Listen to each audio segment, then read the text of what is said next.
Welcome to TWitWoW, the best podcast on the internet today. I'm John, that's my cohort and commentary Ashton, and this is the weekly recap, pro wrestling, politics, and pop culture. Been doing a lot of self-popping lately, but that ain't what that's about. Let's get right into this week's episode. Another somewhat big one. I mean, my God. In the pro wrestling section again, no less.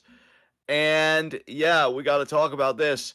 Kofi Kingston, Xavier Woods, JC Mateo, and Tonga Loa are reportedly gone from WWE. I did see that at the very least, Kofi and X were given offers, but apparently they must have been lowball offers because they said, nah, we're good, and they dipped. Which, you know what? I'm just going to get out in front of this. I think we've made it quite clear our politics on the history of the show. Yes. We are a leftist wrestling podcast. Just to reiterate that again for anybody in the back. And as such, I know you and I 9.9999 times out of 10 are going to side with the talent, and that's certainly the case here. I applaud Kofi and X for knowing their value, for not accepting a lowball offer, especially when they have been an institution within the company. Like, they have been there so long. Like, when you think about that's that you go to for advice. I mean, Kofi, absolutely. It's been 2 decades almost. Yeah, absolutely. Absolutely. When you think about those veterans that, like, who are the up-and-comers going to for advice? Who are they traveling with on the road? You think of those guys now with how long they've been in the company. So I don't blame them at all. This is still, in my mind, just such a huge loss for WWE at a time where they're really doing a lot of restructuring, a lot of gutting and everything like that. It also comes at an interesting time because I know you and I aren't as emotionally invested as we used to be. Otherwise, I feel like this would be even more of a gut punch, whereas now I can kind of be almost a detached observer and be like, interesting choice. My friend, now I've mentioned this friend a few times on the podcast. I have a friend that used to be an indie wrestler named Ricardo. He used to do indie wrestling in New Jersey. I used to love watching him perform. He actually said today, in light of these, first of all, he couldn't believe that, like, they wouldn't pony up the money for Kofi and X because they just seem like lifers with the company. And how do you let those guys walk out the door? But then he said, in a separate post, bookmark this, he feels like Bayley is going to be gone from the company this year. And honestly, given the current climate, I'm not closing the door on that. No, I really do. I definitely think that's possible. I wanted to just make a really quick comment here. The first vignettes for Jamaican Kofi Kingston in ECW started airing on December 6th of 2007. 18 and a half freaking years ago. Yeah. Insane. And he had already been in developmental at that point. Like, he was in Deep South and he had been in FCW for a hiccup before the call up. But still, that is wild. Yeah, dude, absolutely. Again, when I saw the news late last night, like early this morning, because I stayed up to watch the Inoue fight, still undefeated. Great fight for all you boxing fans out there. I thoroughly enjoyed it. Probably my favorite Inoue fight. And I saw that, and I'm like, you've got to be kidding me. Because again, like, much like Ricardo and his friends, because he had a whole, like, thread going on, I thought those two guys were lifers with the company. And those guys leaving, to me, it is on par with when Ron Killings, temporarily lost his job. I just think it's such a core fixture in the locker room. How is it going to be the same after this? I don't know, man. WWE, I feel like, is just, again, from an outside perspective, because I am so emotionally disconnected now, it really is starting to feel like a completely different company. Like, even different from when we used to really hold them to account at their worst. It just feels like even beyond that a little bit to me. So, yeah, it's going to be very interesting. I know I talked with just Alex a little bit about it because we haven't talked wrestling in so long. He's like, I think they're going all in on the youth. But I countered to him. I said, even if that's true, even if they are going all in on the youth, which, I mean, Gunther isn't exactly young, and he's going to be Cody's next challenger, and Cody's a world champion, and he's not young by any means. I think he's 40, actually. who's going to rear that young talent? If you keep letting veterans go like this that aren't at the top of the card and everything else, because I feel like Kofi and X obviously had so much to offer. So yeah, it's just a very interesting climate in the company right now to me reading these reports. Yeah. Anything else you want to say about Kofi and X before we just very quickly talk about JC and Tonga Loa? It is pretty wild that X specifically never got a world title run because it really felt like for a while they were gearing up to push him to that degree, and it just never really came to fruition. And then we had the whole heel turn where they betrayed and turned on Big E. Part of me wonders if Big E is even going to stay with the company at this point now that those guys are out, or if maybe I don't know. I can't imagine Big E leaving the company and getting like an opinion from a doctor that says he can wrestle in wrestling again, because I'm thinking he's happy, more than content with the way that his life is going right now. But Yeah, it's just interesting. I just associate this guy. I should also keep in mind that like Big E was not always associated with Kofi and X. He met them on the main roster, and they became, I imagine, real life friends with the whole yes, New Day thing. But like he's from a very different generation than at least Kofi for sure, and also yeah, you could argue X because of X's whole experience in TNA and the indie scene before coming to WWE. Big E was an FCW original. He came up through the FCW system as Biggie Langston, and then he had his NXT run, and then he came up as AJ Lee's bodyguard. Like he had a whole basically a whole like career before the New Day happened that was completely detached from Kofi and X. And so did those individual guys each did as well. I'm not trying to disrespect them or anything, but it's just I just wonder if there's going to be any repercussions, if Big E is going to do anything, if any other members of the roster are going to see Kofi and X gone and feel like it's not their place anymore and want to leave as well. I just wonder because these are guys who feel like mainstays on the roster, and also notice that like I just have to point this out, the most glaring examples of super beloved locker room people like Ron Killings, Kyrie yeah, Sane, Kofi, and now X, all non-white. And we're even kind of talking about how maybe it'll be Bailey next. She's also Latina. Um, TKO doesn't give a fuck about the non-whites. It seems they love their golden boy, and they. I shouldn't make this about Cody Rhodes, but like, how white can you possibly get? yeah, yeah. I mean, it's the Wonder Bread era for sure, and I mean, Gunther Thank being the God for Roman challenger, yeah, Reigns, right? yeah, really. Um, But yeah, and then it's funny you mentioned Roman because of course the Samoan. So let's transition now Yes. to Mateo and Tongaloa. Tongaloa, I really don't have much of an opinion on. It's whatever. I could see him going back to New Japan. JC Mateo is a bit more interesting to me because I mean, hey man, that those Lucha Underground rumors. I wonder if Mateo would be down to put on the mask again, and maybe be like a Revive Matanza, or maybe just come in with a whole new gimmick or something. Or if he feels like his profile's too high for that at this point, and like if he would want to do AEW, or maybe he would even go back to New Japan. JC Mateo to me, it's a crock like how he never really got to have a proper, in my mind, WWE run, because that dude is a freak. He's such a great athlete, and he really did start to cook towards the end of his New Japan run before he left. I think he even got a win over Okada while Okada was IWGP World Champion, and he goes to WWE, and this is what To happens. be fair, So I mean yeah. Okada, put over some guys in G1s while he was world champion that I wouldn't necessarily call that huge of a deal, but I do get what you're going for here. Yeah, yeah. Didn't Uh, Bronson Reed beat him at one point? yes, yes, I will grant you that.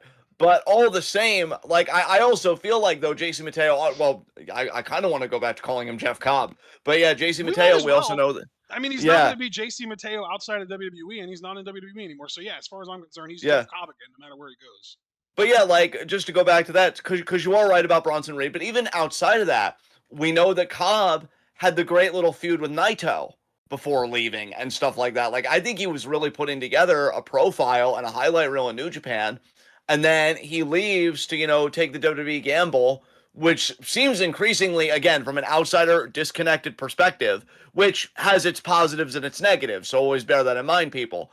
But it's just coming off to me like more of a losing gamble.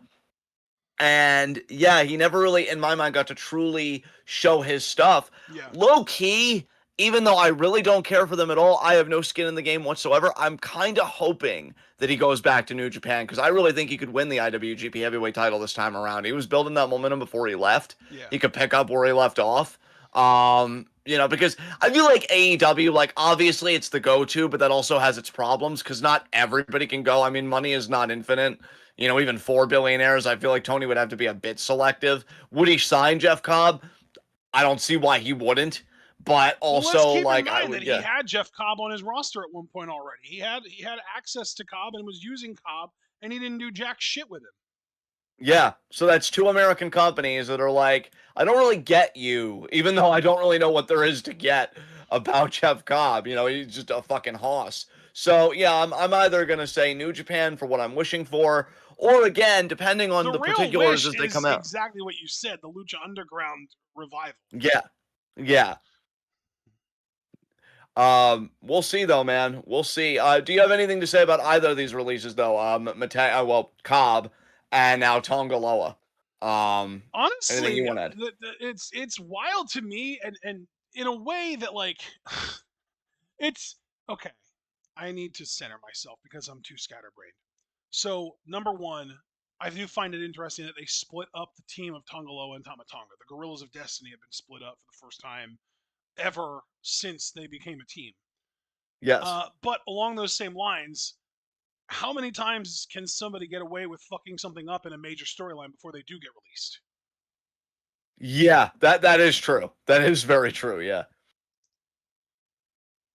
Cuz he was not all that put together, there. He was quite messy at times.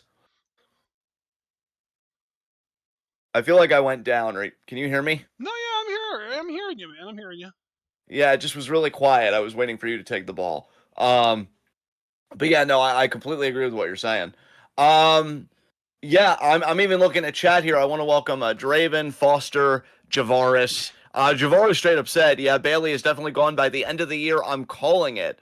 I'll tell you this, Javaris. In my opinion, if Bailey does go, I think she immediately goes with Mercedes. Yeah. Yeah, definitely, Although, definitely an you AEW say run with Mercedes. immediately, I almost have to wonder if she would follow in Mercedes' path and get a really quick Japan run out of the way before AEW. I think Bailey, I would even say maybe more so in Marigold would be really fucking cool. If But then Marigold again, still exists by the time she gets released.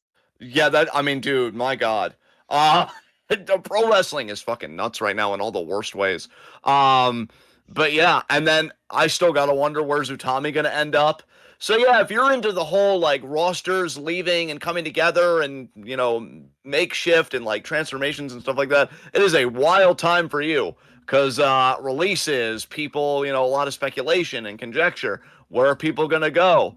And so yeah, I do just want to say though to kind of round out this bit of the pro wrestling section, Kofi and Xavier, what a WWE career. I really admired both guys. Kofi a bit more so, although Xavier, I always admired like his real life background of getting a PhD while doing pro wrestling. I think that dude is an intellectual fucking stud. I look forward to what he's going to do now that he's got some of his time freed up. Maybe he'll do his own separate gaming channel, or apparently, I don't know, does he still have the rights to Up, Up, Down, Down? WWE didn't like I fucking doubt it. steal that from him, did they? I'm pretty Yeah, sure well, they did. honestly, dude, Adam Cole is streaming practically full time now. Yeah, I was gonna wonder say if they yeah. don't have to use up up down down branding. They could still be very successful streamers with their own personalities and their own personal brands. They don't need that specific brand. Well, I was even going to say why I mentioned Adam Cole was I know they had their whole thing as the party or the party. Yeah, I don't know if it was the or duh, but they could do some stuff with that. I'm really happy for Xavier on that and Kofi, fucking Kofi. I mean, I remember like in the mid 2000s when the meme was there used to be this gif that I would see in wrestling spaces with Kofi kind of like looking up and then photoshopped in the image would be like the US Intercontinental title. Like that's all this dude's going to do is just back and forth US Intercontinental title. The idea that he went from that to not only being a WWE champion, but having one of the most gratifying and cathartic title wins at a fucking Kofi WrestleMania. Mania, baby. Kofi Mania. Y- And you know what? Yeah. All the credit in the world to the creative team that came up with that and decided to make that a thing. But I also just have to give so much credit to Byron Saxton for the call. Yes. Mm-hmm. Mm-hmm. They have Absolutely. him still on their payroll, and they've just chosen that, yeah, no, we like Barrett and Graves and Vic Joseph better. Fucking hell. Yeah, again, just the really subtle ways that you can tell that the culture's going really far right for the worse. Um, Jesus Christ. So yeah, Kofi, and I will say, now that I can finally get this off my chest, now that his WWE career is seemingly over, love the New Day, respect the New Day, but man, I will always have a soft spot for that SOS theme, man. That SOS theme is fucking fire. I don't care what anybody says. I still listen to that shit sometimes. So, am I glad that he got to evolve beyond the Jamaican gimmick? Of course, but that theme, chef's kiss, You know amazing. why? So, I think they were channeling Sean Paul when they made that. yeah. Well, the artist apparently was Collie Buds is his name. I've wanted to check out more of his stuff. And yeah, that theme's fucking dope. I wish we got to hear it one more time before his career came to a close. Kind of like that. I guess that was my broken dreams, right? But you know, it didn't happen. It's okay though. That's why the internet Dude, exists. it is so funny to me that you bring up Broken Dreams because I literally just saw a video either today or yesterday of Drew walking by a building that I'm guessing it was like a bar of some kind that Yeah. had Broken Dreams playing and they were videotaping and he was like he stopped in his fucking tracks and he turned like the fucking Terminator and he went into that building while Broken Dreams was playing and he like did like he dabbed someone up and I don't even know exactly what was going on in that building, but they were playing Broken Dreams and it popped him. Obviously, I think he said something like it activated him, like the Terminator. So it's just Uh, God, that song is just really good. And Drew coming out to it made so much sense at the time, but I do think that his current theme is an absolute banger. To be fair. Oh, absolutely. And I saw that video, believe it or not. So yeah, like I kind of smiled seeing that too. But yeah, but just to wrap up this portion of the pro wrestling section before we get to the more formal stuff that people are used to, do you have anything you want to say about any of these releases or anything like that? No, not about the releases. Okay, okay. So now we can just get into our actual recap. Well, not thorough recap, but just interesting stuff. I'm just gonna go with the most immediate thing on my mind. It seems like Gunther is gonna be the next challenger for Cody Rhodes, and Mm-hmm. I am terrified. Mainly because I don't think Gunther should be losing. It still feels so soon after he retired Cena via submission. Agreed. And AJ Styles, I might add. Yep. Like the idea that Cody, because that really would be some Hulk Hogan shit. That you have this, I guess he would be the immovable object between immovable object and irresistible force, and just dominating everybody, retiring people, blah blah blah. And then you got this world champion that people are vehemently rejecting, Yep. being like, "LOL, I win." I know Cena was bad during his peak, but I mean, Jesus Christ, this feels a whole Yeah, new but level the of bad. difference is Cena during his peak never faced somebody who retired John Cena. Exactly. Exactly. Yes. That is honestly that's my personal favorite soundbite of yours for the year so far. That was so perfectly said. Nice. Even Um if we want to make it a little more realistic, he never faced anybody who retired, say, for example, The Rock or Hulk Hogan, or yeah. like anyone along those lines at all. He never faced like a career killer the way that Gunther's been built up to be. So, like to me, Gunther has to win this match, or you've killed that fucking momentum. Now, I am so glad. I am so glad you said it because I was about to segue being like, now I'm going to be a typical IWC personality and speak in complete hyperbole. Gunther has to win this fucking match. But then you said it for me, and I'm like, oh, thank God the adult in the room said it. So now I can say it and be like, yes, I knew we were right. But yeah, no, I'm the same way because I see him put in that sleeper. I see him take Cody out. And I'm like, yeah, and look, I'm gonna be honest, I still fucks with Gunther. He really scratches that itch for me. When he held up the WWE Championship, I'm like, about fucking time. Bruno eats shit. That's the guy that could fucking sell out the Garden 5 years fucking straight. I'm sure Bruno did it for longer, but you get what I mean. He just looked great with that title. He looked fucking great with that title, and I'm like, just yeah, please, Please, please just win. Because here's the thing. If Gunther would win, you know, I would love if like an upstart, like I know Javon Evans is on Raw right now, but somebody akin to him eventually scratching and clawing and getting that win. But here's the thing: if Cody, for whatever reason, fucking retains, I'm really starting to look at Sammy finally being able to do it because the crowd just turned on him and he's definitely doing like Bret Hart-esque shit, as we've been saying for over a month. I could see it going Cody again if he beats Gunther, which he should not. Cody, Sammy, and then possibly Trick. You know, they do that kind of Bret Austin thing, except, you know, it gets to be for the title, and Trick gets the win there. I don't know. The WWE title picture has potential to be very interesting.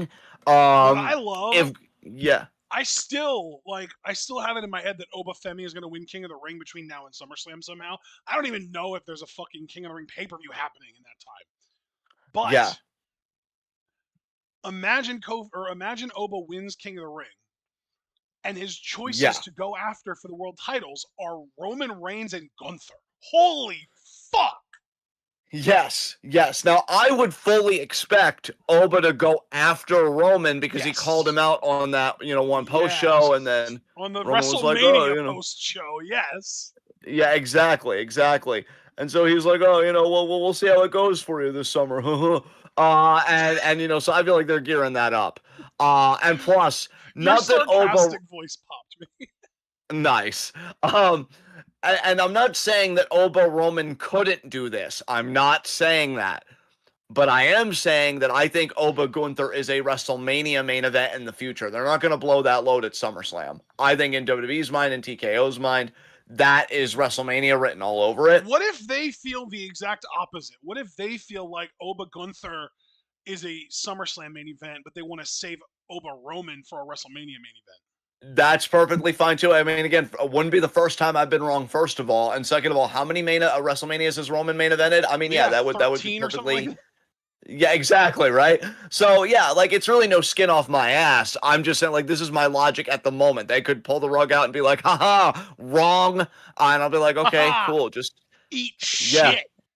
yeah, yeah. And then I'd be like, well, chortle my fucking balls. And then more importantly, I'd be like, and you better have Oba win, whoever it is, because he is the God King and that world title is fucking destined for him. Oh, you know, Triple H being like, "Oh, I learned a secret that the man actually makes the championship." You're damn right it does, you schnozzy piece of shit. Now put the title on him and give him a fucking 18-month run. I Put the said what I fries in the said. bag! Exactly. Fucking, you're cooked. Anyway, so yeah, Gunther's the next challenger. If Cody wins, I mean, what's one more stab wound? And I know eventually this company that thought being meta about ticket sales was the way to go will eventually feel that adrenaline in their soul. We just got to be patient. One more Cody win, everybody. It's going to turn everything around. So, yeah, I am very, very, very tentative about that feud. Whoa. And That was a lot of varies. yes, yes, just really wanted to be emphatic about it. But yeah, that was preceded, that assault, that is, by Gunther, that was preceded by a match Cody Rhodes versus Ricky Saints. And so yeah, Ricky Saints is on SmackDown Is now. there a reason that you said it like that? I'm kind of feeling myself just a little, and I thought, you know, I've earned the right, so I just decided to do it. That's really all Okay. there is I to it. was I was only asking because it kind of sounded like you were making Ricky Saints out to be kind of a puny wuss. I mean, he does low key have goober energy to me, I but agree, and that's why I had you specify because I would have agreed with you if you would have doubled down. I like how you use the word specifically puny wuss, and I just have so many questions, but this is not the No, forum for just to them. be clear, I do think Yes. he is a little bit on the skinny side to be taken seriously as a main eventer, but we would have said that about Kofi Kingston too. The difference is I think that Ricky um, plays a little too much. Does that make sense? Yeah, I mean, look, dude, he's still agonizing over that face. He called So, you know, himself young in this promo. that is a lot. I Is mean, maybe in the grand scheme of things, in the scale of the Earth, yeah, sure, you're young. But in the scale of pro wrestling, in the scale of the WWE specifically, maybe you're on the young side for the main event scene, but that's not where you're gonna be, bud. Maybe I'm getting delirious already, but I popped when your starting scale was the fucking Earth. Like, yes. Like, yeah, Because compared to that, yeah. we're all young. Well, no, no, Jesus. no, no, no. Okay, no, okay. That's you misinterpreting what I meant. What I'm saying is, in the grand scale of all of the population of the human beings on the Earth, he's young. Yes. Yes. He's a young Um, person, but he's not a young wrestler. Let's put it that way. but Cody got the win because of course he did. It's Carmelo Hayes all over again. Um, Wait, what about so Carmelo? well that when he debuted, he got drafted, he had all this hype, and then Cody beat him in the main event, and it's like it was to be Oh, expected, but right. Yeah. fuck you, Cody. Well, I So mean, I will say, if you're gonna hold a gun to my head and force me to choose who out of Carmelo Hayes and Ricky Saints is more likely to be a successful main eventer in WWE, I will say Ricky Saints between those two guys. that is fair. I'll be curious to see how that bears out. Um, well, let's rip the band-aid off on this. JC Jane defeated Charlotte Flair. Dude, So there was so much shenanigans. To be fair, like, yeah, it was a lot of not distraction, a lot of interference on behalf of Fatal Influence here. Mostly Fallon Henley, but what's her face got involved there too. Lainey Reed, that's what her name is. She got involved in there too. I just have to ask, why? Who made the decision to downgrade from Jasmine Nix to Lainey Reed? I need to know this. maybe Jasmine herself did, because of injuries, and then just like I don't know if she left the company of her own accord or she got Damn, released. But I, yeah. I unquestionably found her to be more entertaining and just a better wrestler overall than Lainey Reed. Lainey Reed is very like one-dimensional to me. She's not interesting at all. Well, buckle up, Buckaroo, because she's gonna get fucking pushed, and you're just gonna have to sit Fatal there and say, Influence "Well, is going to actually, end up being a yeah." fucking dynasty. You watch. JC's going to win a singles title, even if it's not the world title. She's going to win a singles title, and then fucking Laney and Fallon are going to win the women's tag titles, and they're going to all have championships. And you watch, like I could even see Laney even ahead of Fallon, like in the further future beyond what you're talking about, also winning a singles title. Because bro, you got to understand. I know we've been unplugged, but I remember like I think it was only a month ago, Laney Reed had a very competitive matchup with Soul fucking Ruka, and commentary was really putting You over know Laney what Reed, like, oh, what a though? performance and this and that. NXT has like this weird tendency to do shit like that though. Like I don't know, man. Sol Ruka was highly underappreciated and underbooked in NXT. They always had her look weaker than she should have, in my opinion. You know what? That is all fair. I'm just telling you, brother, like, just Lainey brace Reed might yourself. have a future, even though I don't see anything in her personally. I get it. Yeah, yeah. So, yeah, JC beat Charlotte. Tried to even the odds with Fatal Influence, so we're doing this whole thing. If it was Yeah, closer to November, I would swear we'd be doing some kind of a war games from all this, but I don't really know what the payoff's going to be here. it still could be Um, with the way Triple H drags things out. that's so true. We are Um, only 6 months away from November. You never know. I'm just gonna say that I didn't watch any of these. Actually, the Wait, next thing that I are actually you getting ready to watched, move on again? yes. I want to talk about Jacob Fatu, goddammit. Oh, well, yeah. Actually, you can do that because I didn't watch this segment. So if you did, feel I free, watched please. everything that Jacob Fatu did this week because he is on a fucking tear right now. He has been Nice. kicking everybody's asses. Nice. He has been so compelling, and he's been so over too. He's been so over with the crowd as well. He, I think, is arguably based exclusively on crowd reaction, the number one babyface, maybe at least on SmackDown, if not in the whole company. It's hard to say the whole company because Phil and Joe are both so fucking over on Raw. It's unbelievable. I said Joe. That was really marky. Roman. Phil and Roman are both really fucking over on Raw. But with SmackDown, the guy that's supposed to be the top face is getting booed. So Jacob, I genuinely think has an actual like argument for being the number one actual babyface on SmackDown specifically. But on Raw, Jacob started using the Tongan death grip. Did you hear about this? No, I did not. He busted out the Tongan death grip on Roman, bro. Nice. It was fucking crazy. They sold the hell out of it on commentary too. That is one thing that I do give the WWE's commentaries credit for, is even though on a normal, like regular minute-to-minute basis, they annoy the ever-loving fuck out of me, when they need to do their jobs and they need to get a storyline across, they do a fantastic job of it. And yeah, I would concur with that. Yeah. And with Jacob whipping out the Tongan death grip on Roman on Raw, the Usos actually addressed that then on SmackDown. They confronted him about it. They were like, "That is a last resort move. We don't do that unless it is a last resort." Like, they basically built it up as like this big like taboo thing, right? And then they also said that if you're using the last resort, so is Roman. Like, Roman is prepared to use the last resort as well. And we also had like Solo coming out and basically trying to argue that he wants to fight Solo, or he wants to fight Jacob. And so we got the Roman side of the family with him and the Usos, and then the Solo side of the family, which has now been reduced to just him, Talatonga, and Tamatonga, fighting with each other over who gets the first piece of Jacob Fatu.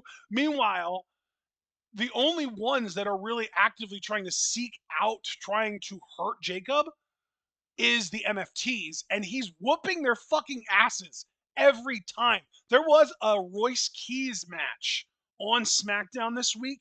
He beat the fuck out of Angel Garza. It wasn't a complete one-sided squash. Angel did some cool stuff. He did some evasive stuff, but at the end of the day, it's Royce fucking Keys. They're pushing the hell out of him. He's getting his thing. And even with Berto helping Angel, he still won the match. I think this would have been a fun handicap match, Angel and Berto both against Royce. Regardless, though, but backstage, Royce came across Jacob and kind of confronted him because they are old friends. And this is like a kayfabe thing now that Royce and Jacob are old friends. And Royce basically told him that he's got to like let out his inner werewolf. And then they got attacked by the MFTs. They both got put through tables, and really, Royce got thrown into a table, and they tried to put Jacob through a table, but he fell in such a way that the table kind of like slid out from underneath him. So he just got fucking power bombed on the concrete, basically, or choke slammed, I guess it was, on the concrete. It looked brutal. I felt bad for him. But later on in the night, he comes out and he whoops everybody's fucking ass. In a way, that might have. I mean, it sucks that they had to take that kind of a bump, but it might have helped him long term with that aura of like, this dude ate fucking concrete and he still came back and he settled it prison style. That's fucking dope. Yeah, he was awesome. He beat Tamatonga's ass. He beat everyone's asses, man. Except for like the Usos. The Usos were there, but they were just standing on the ramp watching as he tore apart the MFTs. And then when he got past them on the ramp, because he went up to them on the ramp and he kind of stared them down, and then he walked in between them and he like bumped shoulders with both of them at the same time, walking in between them, like he split the difference between them. And then as he got further up the ramp, he turned around and he did his whole, "Hey Jimmy, hey Jay, tell Roman Reigns that I'm gonna dog walk his ass at Backlash." And then he did his whole catchphrase stuff. But like, Jacob Fatu might have the most momentum in WWE right now that's not named Roman Reigns, or that's not named Obafemi. Like, Jacob is the SmackDown Obafemi right now in terms of momentum. And you know what? I will say, for everything wrong that WWE seems to be doing, it is really cool that each brand has their own distinctive badass on it. Yeah. I should go back later. Jacob even shows up on Raw now too, and to be even more fair, the champion that he's going after, Roman, is the champion on Raw. So it just feels like Jacob's more of a SmackDown guy to me. I don't know. Yeah, no, I would definitely agree with you. I want to go back and watch that segment, at a later date, just because it's nice that they're really booking Jacob that strongly. But yeah, I was going to say that like there was a lot that I haven't watched. Also, just to touch very quickly, Royce Keys, when you're talking about that push, he also did win the armbar this year. Yes. So yeah, they are really, they're giving Royce Keys a little bit here. It took a while for them to get him off the ground, but once they finally let him loose, he hit the ground running. Yeah, that's precisely it. Miz and Kit Wilson, they're still doing the thing with Danhausen. I mean, whatever. I guess it's They working got for me with this whoever though, dude. enjoys They it. actually fooled me. I actually thought that the Miz was going to go in with Danhausen, and we were going to get the two of them, and that Miz was going to start painting his face and shit. Um, and then he turned on him. He attacked him. Yeah, laid his ass out. Um, Again, there was so much I didn't watch. Really, just this week in general. Did Priest and Truth retain against Fraxium, or did Fraxium win the Yes, tag titles? they retained. Oh, thank goodness. Yep. I'm actually glad they did. I Speaking of prefer tag that. title retentions, Paige and Brie Bella retained in a tag title match against the Irresistible Forces. Basically, thanks to just like clever vet shit, where Nia was setting up for the Annihilator on Brie. Paige kicked her leg out from under her. She landed flat on her back. Brie grabbed her legs and rolled her up, and that was a 3. You know what? The only reason I'm not too angry about this is one, women tag titles, whatever. I'm still hoping for the day that Tayro win them together. Then I'll really give a shit again. Yeah. And two, I am so ready for that Lash Legends singles push. I Mm-hmm. mean, let's fucking get it, So like, I'm not gonna be too whatever about that. But yeah, the only segment I really kind of dialed in on was Sami Zayn with the Dude, Gingerbread Man again doing this Bret Hart segment like was shit. so fucking masterful. I love this segment so much. You know what, dude? You go first. I want to hear your full thoughts on this before I give mine because I really don't have much to say. But like, how did Dude, how did you feel about? I know you just said it was magical. Sami Zayn is in his like fucking Kurt Angle Mick Foley bag right now. Like he knows that he's being annoying. He's leaning into it and he's being a heel while not actually saying anything heelish. Yeah, Everything he's saying, he is right. He is noble. He is like it's like literally it's like fucking Kurt Angle when he first showed up and he was talking about, oh, I'm the only Olympic gold medalist, and we were all pissed off at him for it. We all fucking booed him, and it's like, how can you boo this guy? That's how it is with Sami Zayn right now. He is so obviously leaning into the heel shit, and I fucking love him for it. Like the way that he starts talking about the gingerbread man and he clenches his fist like he's gonna punch it in the face, and then he kicks it in the non-existent ball. yeah, yep. Oh, Hmm. Sami Zayn masterclass, and I love how much it's helping Trick Williams get over. And even like this idea that like we're doing a fucking like funeral service for the gingerbread man next week. I Dude, like when Trick held up, yeah, Dude, yeah, Trick holding up the X. Is that what you were going to talk about? Yeah, that yeah, was dude, so that good. killed me. That That killed was me, so man. good. And then backstage, Sammy confronting Aldous about it, and Aldous just being like, "Listen, I think we're all in a really emotional place right now. We just need some time to mourn." Oh my god, I didn't see that. That's hilarious. Oh my god, dude, this might be my favorite actual storyline in WWE right now. Like, obviously, my favorite thing going on is the rise of Obafemi, but in terms of actual storylines that are actually written, that aren't just natural like things that are happening, this has got to be up there for me. If not, maybe just straight up number one. I'm really wondering where this feud's gonna go because I've likened it several times now to Brett Austin. I don't think they're gonna do an I Quit match or a last man standing match or anything like that, but I do wonder if any kind of stip match is in the future of this feud, or if it's just gonna be a proper wrestling match rematch for the title. Yeah. And then I'm still waiting for Carmelo Hayes to get back from his honeymoon so that he can get back in the mix. So yeah, very very interesting times. But like, yeah, I love how they're building Trick Williams. And see, that is another thing where I have to give the company credit. I think you and I we try and be as good as possible to call balls and strikes. There have been a lot of strikes lately, but I love how each push we're seeing, whether Oba, Jacob, or Trick, and maybe you could even mention like a Javon or other people in there, they all feel so distinctive from each other. Yeah. And I really, really appreciate that because it feels like, maybe TKO does want to embrace an era of multiple stars at one time that you can make and take these different journeys.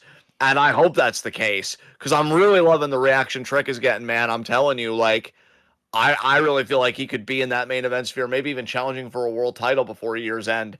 And I have to remember that Money in the Bank is in September too. That could color a lot of things differently. But yeah, I'm just really, really enjoying this. So yeah, that was really cool. And I think Also, yeah, no, yeah, I also do just want to kind of address Alex Foster's most recent message talking about how Sammy even acknowledges that he still loves the fans who are loyal to him. That's also something that I love. This is a bit that Sammy's been doing where he does this thing where it's almost like he's trying to to make it seem like he has this catchphrase that he doesn't actually have, where he says, and I also want to throw it out to all of my Sami Zayn ride or dies out there. And it's just silence. Nobody gives a fuck. Not a single person is like, yeah, Sami Zayn. Nobody's doing it. He just makes this fan base up that he doesn't actually have. It's wild. Yeah, that is the one thing that kind of concerned me was just the silence for Sammy's promo when I thought it was good. I'm like, I wonder if crowds are just starting to check out because they're being demoralized with, because I feel like a lot of them, I don't even know how many casuals are in the audience anymore. I would love to know the ratio between people that are plugged in like Yeah, us I stopped and paying attention casuals. to like TV viewership a long time ago. Yeah. But that was essentially SmackDown. I'm wondering what we should talk about next between Raw and NXT. Oh, Um, is there anything in particular that stands out about either of those shows that you really want to talk about? I mean, really, one to talk about is a really subjective thing, and I struggle to think, but I mean, at least with NXT, I mean, that one segment with Evil confronting Tony D'Angelo, we had Tavion Heights fucking flexing his talent, which popped me hard, and then Will Cruz, which is Kroos, a big son bitch, did a moonsault off the top rope, just flattening Tony D. So it seems like NXT is trying to enliven the world title picture, and I'm just gonna say it. Nothing against Evil, he got a really nice pop in NXT, and Will Cruz, I am curious to see more because I've only seen snippets on like Facebook reels and shit. But this Tavion Heights, I fucks with this Tavion Heights. If you would put the world title on him, I am so there. I don't think they will, but I would be so there. So I think that was pretty interesting. Miles Bourne beat Sugars. So again, I just feel like Oh Dark State God. just in the fucking toilet at this point to me.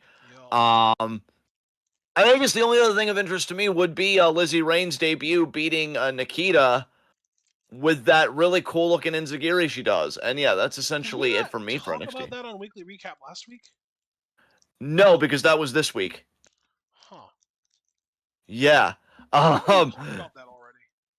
no, that Lizzie Rain debuted on the April 28th NXT, which was this week. Oh. Unless, yeah, that is what you were referring to, right? That we talked about Yeah, already. I thought we talked about Yeah, it already though. That's so weird. you and I talked about it already during gaming, but we didn't talk about it already in a formal recording. Huh. That may be why you're tripped up.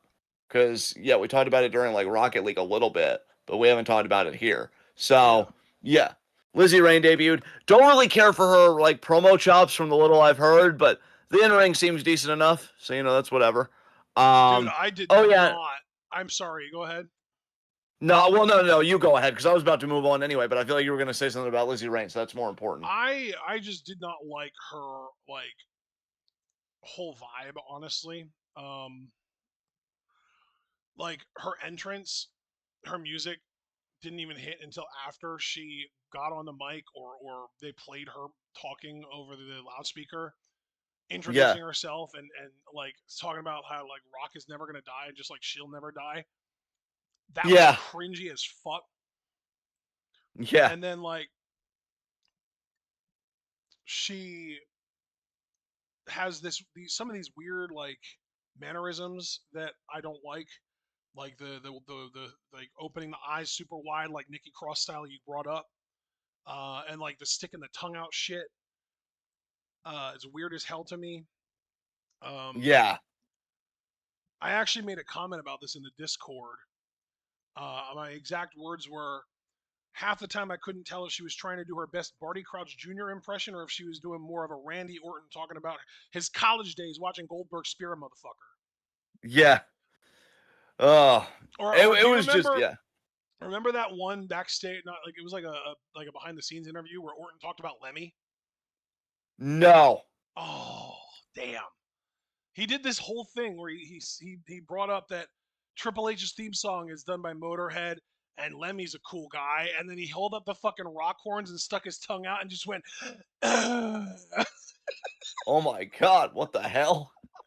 I thought Randall got all the cringe out of him. Fuck. That was funny as fuck. But that was what Lizzie Rain fucking reminds me of, though. It's like it genuinely is reminiscent of like fake rocker Becky Lynch back in NXT when she was swinging her fucking hair around like crazy. We Yeah, hated that too, even though we knew she was a great talent. yeah, exactly. Hmm. Ugh. So, So we'll have to see what happens with her. The only other interesting thing was Kalani Jordan beat Ren Sinclair, and I really have to give Ren credit because, well, both of them credit because they put together a match to me with solid psychology of like uh, Kalani really picking apart Ren's leg, and Ren goes for the cattle mutilation. I know she has a name for it, but it's not coming to me, and I'm not going to waste 15 minutes trying to figure it out. But she goes for it, and the knee immediately buckles. And then Kalani capitalizes and she hits her one of a kind that split like a moonsault.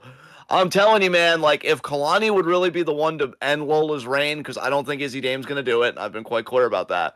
I think Kalani would be an excellent choice. Her as a heel has really, really been fantastic in how she wrestles and how she carries herself, the promos. And we knew it from day one.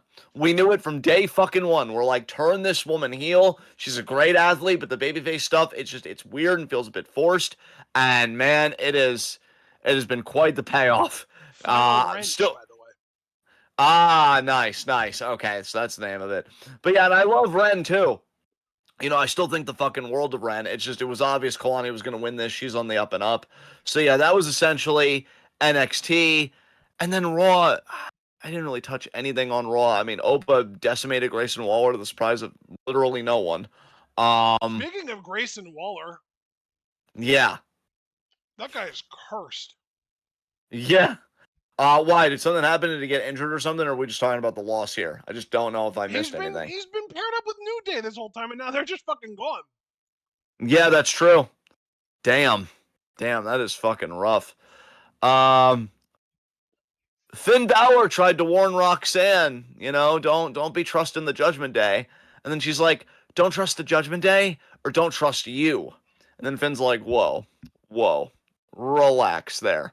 Just came to give a little warning. Good luck in your match. And, you know, people pointed out that Finn was kind of the one that was part of the betrayal of Edge.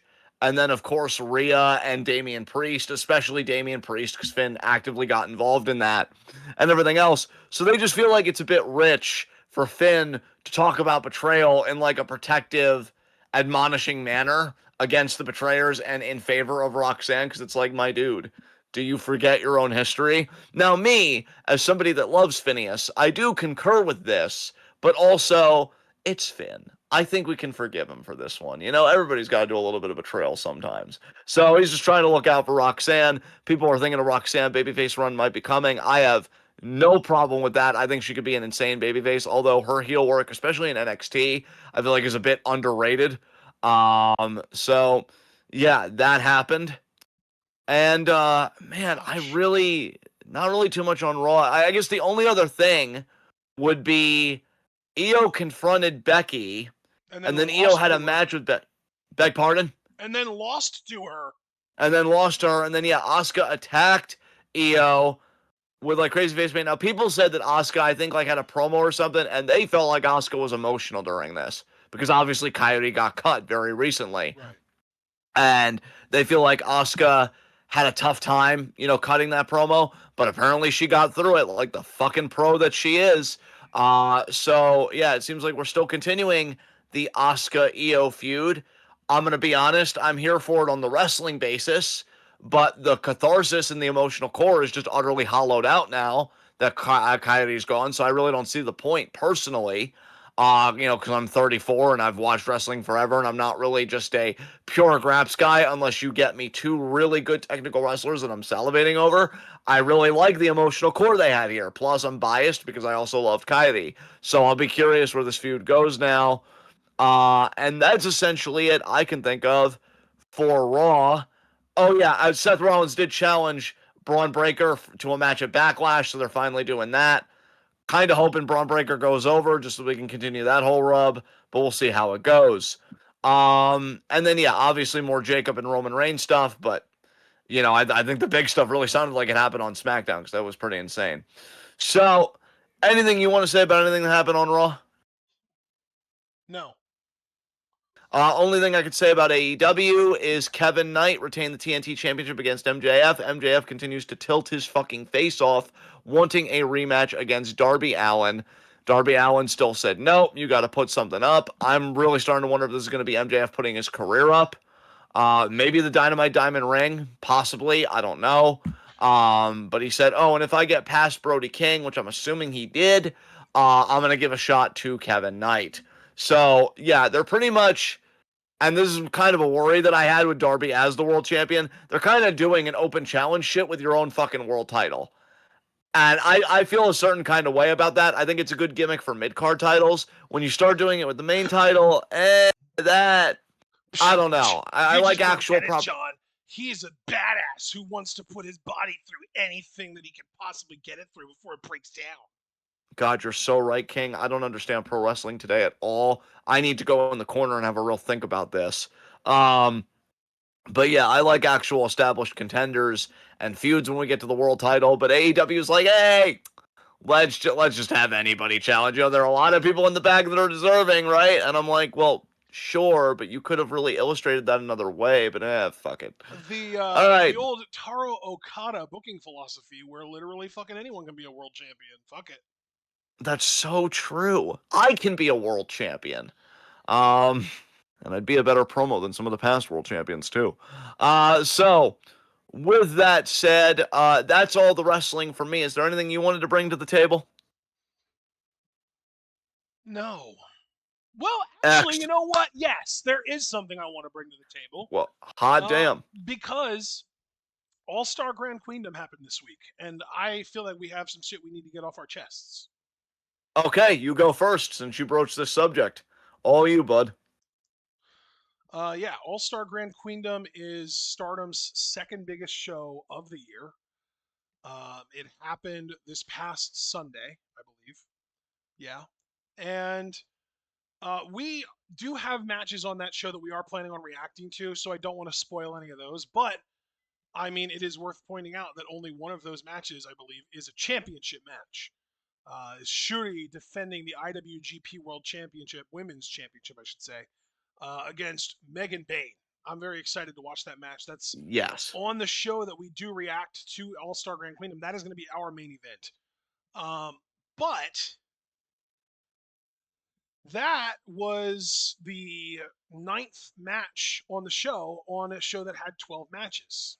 And the final three matches were all championship matches, and they were all the main Stardom Championship matches.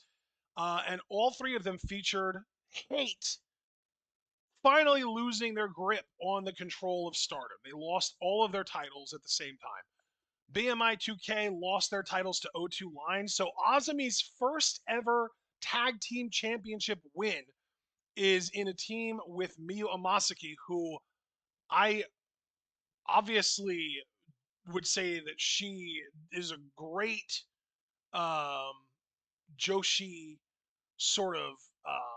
God, I don't want to be anything like degrading here. Uh, she is a great visual Joshi. Let me put it that way. But Yeah. uh, Azami's been tag team with Momo Watanabe before, and they won the tag league, and they never won the tag titles. So like, that's kind Yeah. of weird. That's no complaints. I'm not going to complain too much about that. It's a little annoying, a little weird. I wish it would have been Azami and Meisera instead, or even Azami and Kid. That would have made more sense to me. Miyu Amasaki winning a tag team championship this quickly into her career when it took Azami a fucking decade is just wild to me. Um, but then we get Hanan, finally, Cinderella tournament winner, goes in, beats Konami for the Wonder title. Fantastic. Could not have asked for a better Wonder champion to beat Konami. Love it. Yes. But then we get to the World Championship match. And this was Sayaka Kurara, who is still, right now, actively one half of the New Blood tag team champions. And she goes in there and she wins the world title from Sayaka Mitani, who has been reigning with that thing for like 14 months at this point. Yeah. Yeah. I know that we don't really have an award for worst booking decision of the year, but if we did, it would be this. I can't tell you how my heart sank when I read that because here's the thing. Is Utami gonna go to NXT and America? Possibly. I'm not gonna speak in definitive terms either way. However, and you know this because I messaged this to you, or I may have messaged it in the Discord in general. I was excited because Kamitani was still the world champion at that point, and I'm like, holy crap! you get Utami in there, and you immediately have this relationship with all this complexity and now this distance because they were apart for so long. And Kamitani's the world champion, and the story's right there. The story is just baked fucking in. And then the moment Kurara won, actually, I gotta be honest with you, bro. The moment Kurara won, I'm like, yeah, Utami's going to WWE. Because I really feel like if she was going to Stardom, I would like to believe that Stardom would have been like, all right, Kurara, you're gonna have to wait a little bit longer. You know, it's not like you're going anywhere. But her winning, I'm like, yeah, I don't think Utami's coming back. Now, maybe I'm wrong about that, but I saw that and I'm like, man, my dreams. My fucking dreams. Because I really miss Utami and Kamitani together, and that broke me. Not to mention, to get more on point, putting Utami aside, Kurara, I just don't dig her at all. Like, I feel like she's still very green in some parts, at least the last time we watched her, Dude, in my opinion. to me, Yeah. she is sort of the next evolution of a Saya Ida type, where she is Yeah. this smaller girl who wrestles like a powerhouse, and there's just this disconnect where if you're going to be a powerhouse, you should at least look like one. And Saya Ida has put in years of work in the Yes. fucking gym to make herself at least look like a powerhouse. She has gotten herself into unbelievable shape. She looks like a fucking bodybuilder at this point. Yeah. And Kurara just looks like fresh out of Sailor Moon, like a fucking pixie Joshi, like a little, just a sort of generic little Japanese girl. Like there's nothing distinct about her look that implies that she would be stronger than the average, which is why I've said several times on here, I think that Stardom wants people to see her the way that we view Miyu Watanabe in Teach. Because it's like this, this cute, adorable, sort of unassuming Japanese girl who is a fucking powerhouse. But the difference is Miyu Watanabe is an actual fucking powerhouse. We've seen Yes. her do Yes. an unbelievable giant swing to women twice her size. Sayaka Kurara's like just a person. I've never Yeah. seen her do a feat of strength that's impressed me. I've never seen her do anything really that's impressed me, frankly. Um, but it really genuinely does feel to me like Stardom that Taro Okada wants her to be their answer to Miyu Watanabe, and that's like the only real way that I can justify in my mind how they can justify to themselves putting the world title on her, because they want people to look at her and see her as Miyu Watanabe Stardom edition, and it just doesn't work because she doesn't have like the legitimate credentials to back it up in terms of the actual power that Miyu brings to the table. Not to mention, even like if we set the power to the side, which we shouldn't because it's very important in my opinion, Miyu has like completely risen above today's generation of pro wrestlers in terms of in-ring psychology. Miyu Watanabe has got to be one of the top 5 to 10 best wrestlers in the world under like 35, maybe even years old in terms of in ring psychology. She's incredible in the ring. When it comes to the psychology standpoint, she brings real power where she is able to like deadlift women twice her size, do the swing to women twice her size. Like she is actually incredible. And it feels like Stardom is just going for this like really cheap knockoff to try and capitalize on her popularity and the fact that Tej put a world title on her. Yeah. Mm-hmm. And dude, the thing is, like, I agree with everything you're saying, and I also feel like for me, Miyu Watanabe just in general has far more aura than fucking Kurara. I feel like Kurara just feels so like astroturfed and so forced, like in a Well, pro and you know wrestling what though? To be context. fair, aura I think is earned. Aura isn't just something that you're born with. And with Miyu, Yeah, she if we were just like completely ignorant to the product entirely, I don't think we would say that. I don't think we would say Miyu Watanabe has all this aura. I think we say that yeah, because we've seen what she can do. Whereas with Kurara, yeah. she hasn't really done anything worthy of what we would call aura. And dude, it just like I just feel like it's such a disservice to Kamitani's reign because if you really wanted to make an argument, and I'm being charitable here, if you really wanted to make an argument, you would say, oh well, you know, they have history because Kurara, she won the Cinderella tournament last year and she went for Kamitani and she lost, and this is the rematch. And, Cosmic Yeah. Angels, because that was the other thing that we should mention. Cosmic Angels' existence as a faction was on the line. Yeah. And so it's like they built it up. But to me, and again, I am biased, but I don't really care about that because I'm like, I get that it has build up, but just because it has build up doesn't mean she should go over. I feel like again she's still way too green to be in the spot. Again, you said it so perfectly in a soundbite. This girl is still one half of the New Blood Tag Team Champions, the New Blood Tag Team Champions, and you're gonna have her be the world champion. And really, the thing is, because Cosmic Angels, in their own way, is so OP, I feel like we're still in very similar territory to the hate situation, and maybe a bit worse. I don't know. Actually, no, I shouldn't go that far because hate cheats in every match. I know that pisses us off, but like, we're not going to watch these world title matches. I'm at least happy that Hanan is the Wonder of Stardom champ because I missed watching those matches. The Wonder of Stardom title on the line, but we're still kind of away from the world title scene because now Kurata has it, and I don't know who the hell she drops it to. Because ideally, well, that's for the thing too, me, is that Kurara could lose it to fucking anyone. She feels like similar to when JC Jane beat Stephanie Vaquer in this weird fluky way. She feels like the most beatable World of Stardom champion maybe ever. I mean, dude, for me, and yes, I am John. I'm unhinged. We all know what I'm about on this show. It's been well over a fucking decade. I would either have Salariano go postal on her because I'm a fucking veteran. You're a pipsqueak. How the hell did you win a Stardom World Championship before I did? Especially when Do you Ano know who Kurara's challenged. first challenger is? No, who? Maki Ito.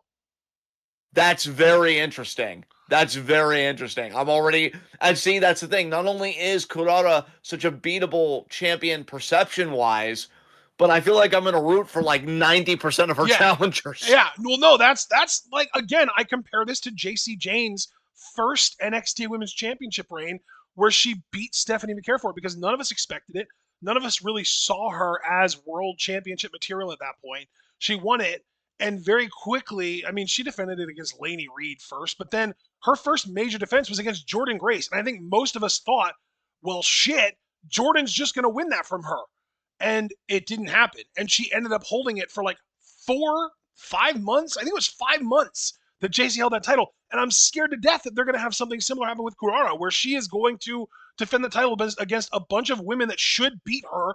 And they are going to basically use this reign to solidify her as a main eventer and be like, well, hey, you might not have thought she was worthy of the main event scene when she won the title, but now that she's beaten Maki Ito and Hanan and Saori Ano and Momo Watanabe, you can't help but admit it, can you? Fuck you, Taro Okada, piece of shit. I'm also gonna say this too. Now, I want to be perfectly clear about something because whenever I go into territory like this, I never want to be misconstrued. I don't think they should have ever done this shit at all of like making Cosmic Angels sympathetic and putting their existence in the balance and all this stuff. But if you were gonna do it, I'm gonna say it. Aya Sakura would have been better in this spot. Like if you had Well, to yeah, do it but with see, somebody, there's the yeah, difference, though. Again, first of all, she isn't a power wrestler, so they couldn't make her be like their Miyu Watanabe. But also, she didn't have the connection with Tam that Kurara had. Tam yeah. handpicked Kurara as her successor. God damn it, Tam. This is all your fucking fault. Yeah, we're not. It's God. not. It's not even Bushi Road anymore. It's the fucking Tam Road. God, how did Tam Nakano go from, oh my god, what a beautiful storyteller, she might be one of the best wrestlers in the world, to get the fuck off my product? How did you do this to yourself, Tamantha? Her real life Fuck. personality bled through. I know. And it made me look at everything she ever did differently, even the stuff that might have very clearly been kayfabe, like, when she tortured her own cosmic angels. And I'm like, you're just a terrible person. And you continue to Mm-hmm. be a terrible person because you saddled us with this. Fuck. Oh my god. Yeah, I'm not happy with this at all. Like I'm thrilled for Hanan. I'm ambivalent about Azumi and Miyu because, like, look, Miyu seems like a sweetheart, and I'm happy for her just as a person. But like, when you said Starlight Kid, that's what I think my heart pined for. I mean, really, I wanted to see Momo Oz win Tag Gold, and I miss Momo and Azumi caring about each other, but that's my pain, and I'll deal with it never. But Azumi and Kid could have been really fucking cool, but no. No, let's just give it to Miyu the musical, who again, sweetheart, but just hits a bit weird. But Kurara, far and away, I'm like, what the fuck are we doing? And we should have seen this coming because the moment they started. Now, granted, this year's Cinderella tournament was definitely better. For the most part, I would have preferred like Azusa in the final over like Arena or just somebody different than Arena facing Hanan. But whatever. It was definitely a step up. But the year prior when it really seemed like a babyfied tournament, Yep. I'm like, oh You god. mean the one You that know, Kurara won? You mean, yeah. when Sayaka Kurara, who is our world champion right now, won the Cinderella tournament that was the worst field in the history of that tournament? Yeah, I remember too. Yeah. And Javaris makes a great point. Here I am thinking like, oh, if you're gonna go all in on the youth and people like out of fucking nowhere, Sakura would have been better. But Javaris really coming out and spin facts. He said, or use Natsupoi, since, and in all caps here, since her and Tam are fucking or were fucking friends. Yeah. Well, not Like, just we talk about friends, history tag with team partners, recording partners, tag team champions. Like, they've made fucking music together, and they were tag team champions in one of the most iconic Goddesses Championship reigns of all time. That's see Natsupoi, and again, I know this is a very John thing to say, but like see Natsupoi, Tam never loved you. She never loved you because if she could have picked anybody to be like, avenge me, she should have picked you. But she picked Kurara, probably in front of you, and she left you to deal with that emotional damage. God, you threw away fucking Donna Del Mondo for nothing. Jesus. Uh, whole thing just pisses me off. When are we going to be able to watch world title matches again, Stardom? Fuck. Yeah, well, as far as I'm Kurara. concerned, the world title of Stardom right now is the Wonder of Stardom Championship. Yeah, for real. For real. Because, dude, here's the thing. I know you're worried about like 5+ months for Kurara, and I agree, but like me, and I guess it's my inner Craig, shout out Craig, but I'm thinking like, could this be till the end of the year? Like, how behind To her be are fair, they? the Because they end of the seem year real. is like not even 8 full months away. So, Yeah. Like, and that's I that's guess. just like Grand Queendom, right? So let me put Dream it Queendom, this way Dream then. Queendom. Yeah, so let me put it this way, because you are right. Like, it's more a question to me of just how behind this woman are Yeah, they? that's the Because they big seem thing, really right? fucking Because I behind her. like in my mind, she should drop the title before the 5-star. Yes. And the 5-star, it starts usually in August, if I remember correctly. Yes, I believe you're right. It might be Yes. late July, but that gives them less than 3 months to get this title off of her. And frankly, she isn't worthy of a longer than 3-month title reign. Yeah. Mediocre Yeah. talent shouldn't hold the world title at all, much less for a long time. Dude, absolutely. And like, I don't know. I just feel like Kamitani's reign deserved a better end than this. Really, it would have been nice. And again, Dude, bias, of course, but I would have liked it if it ended at the hands of a former QQ member. And of course, I immediately think Azumi because, fucking Kamitani is the reason they got destroyed because she put their trust or her trust in Momo and made everybody else kind of put their trust in her. Momo was a double agent, and then Kamitani mentally broke, and she's like, "Fuck it, I'm gonna join Hate too." So yeah, Azumi, or maybe even you could have circled back to Momo. Like, dude, and that's another thing. I've never even been the biggest Momo Watanabe stan, but I'm sorry. Like, the idea that Kurara won a fucking world title before Momo fucking Watanabe. I know Momo's young, right? I know that. dude, I know she's got time and she may dude, still do it. I get she that. is literally only like 6 months older than Kurara. Yeah. Yeah. But like I still feel entitled to be insulted by this. I guess Dude, I'm just gonna say it. let's Like, extrapolate on that though. Kurara won the world fucking title before Hazuki won either of the World or Wonder titles. yeah. Yeah. Like, I already was peeved about this, but the more we think about who she fucking leapfrogged, Yeah, I'm pissed. yeah, like there was a fucking line. There was a fucking line. And they looked at the line and they went one by one and they said, no thanks, no thanks, no thanks, no thanks. Skip, I think we're good, no thanks. And they randomly reached in their bag of tricks and they pulled out this random ass cutesy looking little girl who's supposed to be a power wrestler that doesn't even do power shit right. Yeah. Yeah. Jesus fuck. I mean, She's Javaris is not the mentioning, Miyu yeah. Watanabe of Stardom. If you're looking for a TJPW comparison, she's more of the fucking Yuki Aino of Stardom. Oh Shitty God. power wrestler who fucks things up and gets over pushed anyway. God, I know that's a pain in my ass. Javaris has been mentioning Suzu, so that's like the person he's really behind. For me, Yeah. no, like it's. I know it's weird because in quote unquote TWitWoW kayfabe, I usually turn up and I used to do this thing like, oh fuck you, Momo Watanabe, because she's an insensitive feelings hurt. But if I do that with you, I really respect your abilities and I'm really liking watching you and I'm feeling engaged by you. So I am gonna pick up the flag here for fucking Momo Watanabe. Um, and yeah, she should have fucking gotten her moment. How the hell does Kurara come out of nowhere and do this shit when Momo has Because been the putting on company still bangers? revolves around Tamantha, that's why. And that just makes no fucking sense to me because she doesn't even go here anymore. So it's like, what the fuck? Yeah, dude, again, I was Ripples already are still peeved. being felt. Yeah, like, dude, I was already, like, again, peeved, but I didn't think I was going to say much in this segment. I'm like, oh, cool, Ashton's broaching it. I'll just assent, add my 2 cents. But yeah, when we really put it that way, again, of like the line jumping, then it just becomes especially egregious. Oh my God. Dude, really, and again, to your credit, because you broached this name, but I just want to hard agree. You mentioning Husky, dude, Husky has, again, to your point, you literally just said this. I'm just agreeing the fact that she hasn't even won the Wonder title yet, and Kurara just wins the world title. I'm like, what the fuck are we doing? God, fuck. Like, I know that I'm the markiest of marks because I still, for whatever reason, believe in meritocracy in pro wrestling, but like, it hurts my soul, man. It hurts my fucking Oh yeah, soul, speaking man. of Hanan, by the way, did you hear what happened to her after her match? Oh God, what happened? After she won the Wonder of Stardom title? What happened? B Priestley turned on her and she joined Hate. No, God damn it, B. Oh. She had her up on her shoulders like the way that Randy Orton with Batista. And Yeah, instead of just dropping her, she did the fucking Japanese ocean cyclone suplex that she used to call Queen's Landing to her. dude. Okay, since you brought this to my attention, I'm just going to respond now. This is so fucked because I was even saying like on our live reactions, like here and there, like when it was relevant. I'm happy for B, and I think it's really cool that she's a babyface and with stars because it's so different. Yeah, And then they do it was this. nice while it lasted. So much for Oh, fucking that.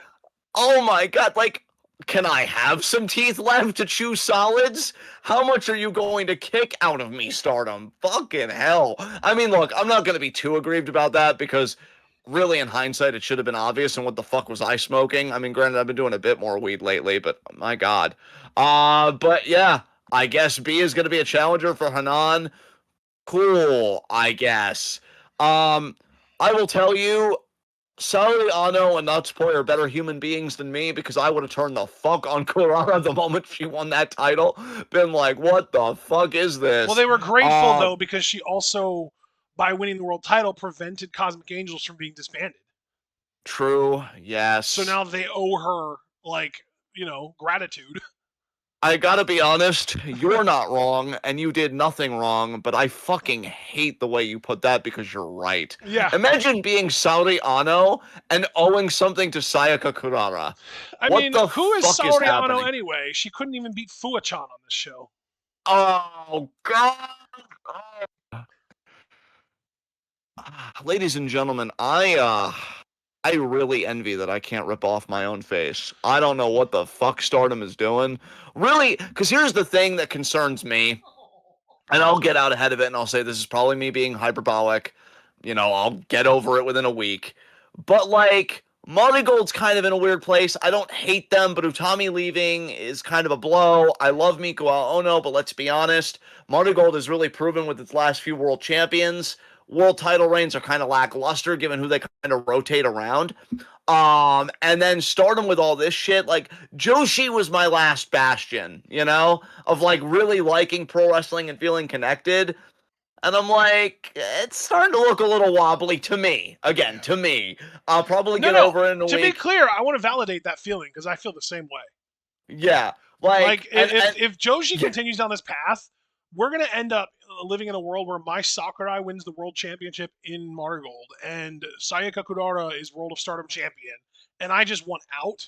And by yeah, the way, also Yuki Arai is Tokyo Joshi Princess champion. And really, my true last hope is just gonna be the Lucha Underground revival, and that's going to turn out to be WWE sponsored. Yeah. Yeah. Because WWE bought AAA. When they bought AAA, they probably bought the rights to Lucha Underground, so they're probably the ones doing this. Yeah, probably. And like, what's left then? Like, what do you do after that? Besides, like, hole That's up when and we wait it become out. a movie and television only podcast with politics also as a part of it. You know, that could be classy though. That could be really classy though. I could just picture, you know, I'm just on some edibles and I'm like, and you know, Ashton, the cinematography was pristine, almost as pristine as your face. Yes. And then, you know, we hand it to you for some Wait, quality why'd analysis. you It could act like work. you were smoking? You don't smoke. Well, I would for this. I mean, again, you know, the classiness. But yeah, that would have to be the alternative because I just really I will say, Foster, to answer your comment, it does seem like Noah is doing some interesting Bro, stuff, we but have I don't know. tried Noah though. We watched a whole ass N1 and reacted to the shit we wanted to out of it, and it wasn't for us. Yeah, I still want to know what that median age is over there because I know they have a lot of old guys up there. But yeah, yeah, just a weird fucking time. But yeah, that was a nice impromptu discussion. I mean, not really, because the knife kind of twisted there, but nice in the sense that it happened. Yeah, like with Anything? with Marigold, we've got Utami outright leaving. Mayu is injured somehow. I don't know what's the problem with her. Yuzuki tore her ACL, although I did just see recently that apparently it's not fully torn, so maybe she won't be gone for the full 9 months that it takes to usually recover from those. Like Miku Ono is your world champion, and your who is the United? It was Yuzuki is United National, right? So they're probably Yes, going to have that's to have a correct. tournament. Miraya's gone. She's I don't even know. I think she might be in what fucking Michinoku Pro or some shit. Like Marigold is feeling a little barren right now. We need an injection of talent. Can we please get Maya fucking Yukihi in here? God damn it. Nobody still hired her, by the way. What the fuck? I actually, dude, no lie. I actually forgot about her until you mentioned her, and I'm like, oh yeah, she Yeah, is really fucking bring good at this. What bring the fuck? bring back Marvelous. When Marvelous was in Marigold last year, everything felt better. We need more Dude, Takumi yeah. Iroha and Maria and Senka Akatsuki in our lives. And You know Rika what? Kawahata even. She was cool too. You know what? I just need to say this because you broached it and I'm grateful to you. This needs to be Maria's time. Like it needs to be the time that she gets Let her win fucking the pushed. tournament to crown the new United National Champion while Yuzuki's gone. Let her hold Yes, it and and defend it the whole time. And then when Yuzuki gets back, we get a banger of a match to determine the true United National Champion between them.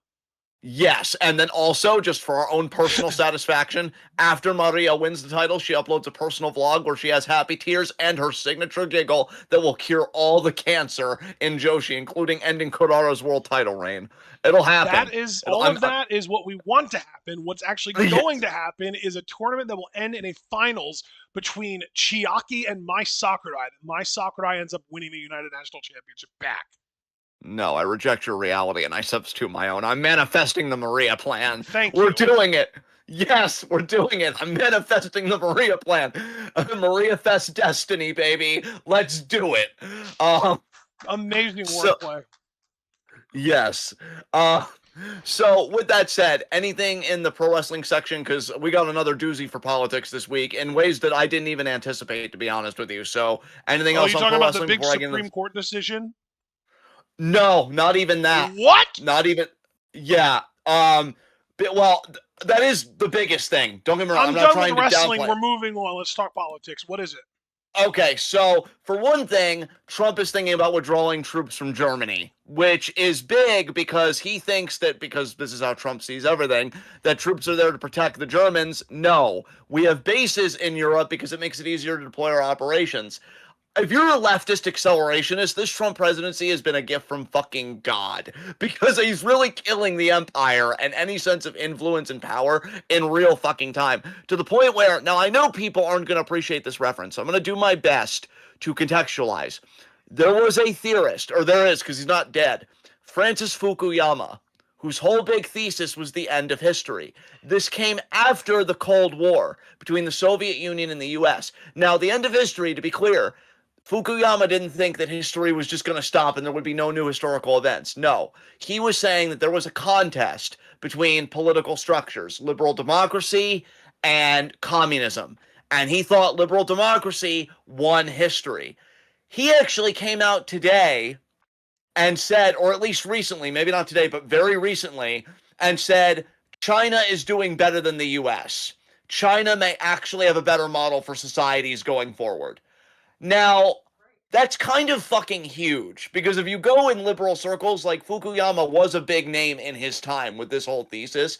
And now, if he's even saying, yeah, the US, this whole thing that we were doing, it's fucking cooked, China's the way forward, hot damn, son. Then you've got, again, U.S. removing these troops from bases in Germany and other parts of Europe, which everybody should have seen coming because very early on in the second term, you had Hegseth being like, oh, we can't be the guarantor for European security anymore in the region. And then Europe heard that and they were like, well, holy fuck, we've got to restructure everything. We've got to build up a military again. We've got to get defense because we can't, lean on the U.S. now in times of crisis. So there was that. Another thing, and this is more domestic, but this needs to be talked about because I think this is a harbinger of things to come. And spoiler alert, it's not fucking good. Spirit Airlines has shut down completely. And it's because of the Iran war. So here's the thing with Spirit Airlines. They had been struggling for a little bit. And I think they had actually declared bankruptcy, but they had a restructuring plan in place. And it was actually affordable. They had these price points they were going to be able to do and everything else. And then the Strait of Hormuz and the Iran war happened, and oil and like jet fuel shot up to a price well beyond the range of what Spirit Airlines could afford. So Spirit Airlines is just done. And actually, Trump even said that he had plans for it, and now it's probably just going to be an airline for the fucking rich. I really want to stress this here. Actually, wait. Ashley, did you want to say something? I thought I heard you cut in there. I don't want to cut you. I don't know what's going on at all. I don't understand the whole Germany thing. I wish you would elaborate on that. Well, I think because I don't know if he's going to reallocate them to Iran. I don't know what the plan is. He's just taking troops away from Germany. Yeah, right. Why is that a bad thing? Well, here's the thing. It's again. It depends on how you mean bad. Like it's bad for them, and they don't know it because Trump's politically incompetent. The Trump regime, it's bad because he's politically incompetent. That's what I'm saying. Okay, so let me reset here. It's bad for them, the Trump regime, because they don't understand how power fucking works. Right. The troops weren't there for Germans.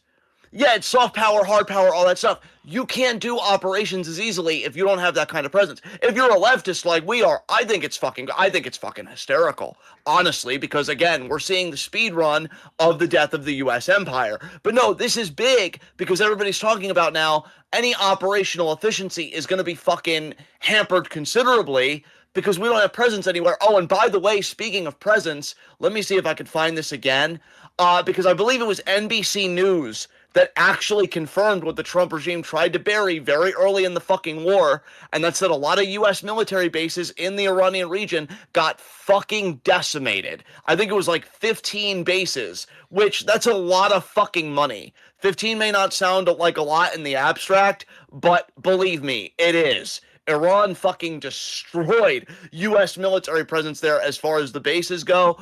It's incredible. It's fucking incredible what's happening, this whole collapse of everything, because they really wanted the oil, and Trump, because again, he has no political aptitude for this whatsoever, and he wouldn't listen to anybody that has any political aptitude for this because he thinks he's the smartest person in the room. He thought because Venezuela, which still had innocent people die, by the way, never forget that innocent people did die in that operation, and that we kidnapped a democratically elected head of state, and did all that. He just kind of flattened the rest of the world and thought the rest of the world was like Venezuela. He doesn't care about geographical difference. He doesn't care about political difference. He doesn't care about any of that.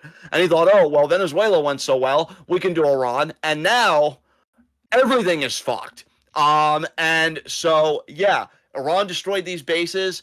More domestic news. I think it was like, how did it go? Was it 70% of farmers? I think it might have been 70% of farmers. I know it was 70% something. But long story short on that, farmers are saying they're not going to be able to get their their crop yield for the season. They can't buy as much fertilizer because fertilizer is a problem because that's also dependent on oil, which goes back to Strait of Hormuz, which was such a key fucking energy channel that they didn't fucking plan for. I mean, again, when you have Hegseth coming out and being like, well, the only thing stopping the ships from going through the Strait of Hormuz is Iran shooting at it. So if they don't do that, you're fine. Wake up! So yeah, they're fucking idiots. And so yeah, they call him Kegseth for a reason. Exactly. I mean, what a fucking bender to come to that fucking conclusion. So farmers aren't able to afford the quota of fertilizer they would need for a successful growing season, which what that means, to put it in layman's terms, grocery prices are about to be fucking hiked. Okay? And to go back to the Spirit Airlines thing, because I wanted to make a point about this. This has always been the end game. When Trump talked about a new Gilded Age and wanting to go back to, this time period, I think he said the 50s or whatever, they want it where all of us can eat shit, and by all of us, I mean poor people, because there is no fucking middle class, right? We are so much closer to homeless population and stuff like that than we are to the billionaires, and it's not even fucking close. They want to own everything. We get to have nothing, and we get to fucking like it or not like it. They couldn't give two shits. And air travel, because what a lot of people are saying about Spirit Airlines is it was a very affordable airline. People could go and they could make trips. I was reading stories from people because I was really reading up on the story, like anecdotes from people saying, I was able to get an internship because of Spirit Airlines, because where I had to go to and from for work was so affordable. And a lot of stories like that about affordability. Not anymore, because so much of the airline market is dominated by one conglomerate. I think there's only one other competitor. So again, another problem with monopolies, because capitalism is so fucking great, that I think people are going to be priced out of air travel, which also, not to go there, but also to go there. We see how fascist this country is becoming. And a lot of people could logically think, maybe it's time for me to leave, get the family and leave. It's going to be a lot harder to fucking do now if you're priced out of fucking air travel. So it just awful. I really had to talk about that Spirit Airlines story because, again, that is a harbinger of things to come, not only for us domestically about what we're disenfranchised out of, but I think also just the economy as a whole. I'm telling you guys, I am really scared about like the coming months with the Iran war and Hormuz still being closed and everything else, because I think food prices are going to go up. If you can stock up, I would honestly recommend it a bit. And then you see this, it's rough. It's rough, to put it mildly. In fact, speaking of the Iran war, Axios put out a story because, again, they tell on themselves so fucking hard, where Trump was like, hostilities with Iran are terminated. They want to leave so fucking bad because they know this war has been so fucking bad. It has not gone well for us at all. I don't even know here's the crazy thing. I don't even fully know, and I am sincere about that. Maybe I'm missing something because I've kind of taken my finger off the pulse only because I can feel my mental health. Like, I need a fucking break. I don't even really know, though, if it's gone that well for Israel either. Like Iran has really just done a masterclass on fucking people up, and they're winning the propaganda war because these AI Lego videos have really been speaking to the fucking people, and they have stressed in these messages over and over again, hey, Americans, we don't hate you. Our problem is not with you. Our problem is with your government. And then most of us are like, yeah, same, because his approval rating's in the fucking toilet. So we're like, yeah, mood. Meanwhile, Hegseth is like, we're going to rain death and destruction down on them. Trump is tweeting a whole civilization's going to die tonight. So you're not even doing the propaganda war correctly.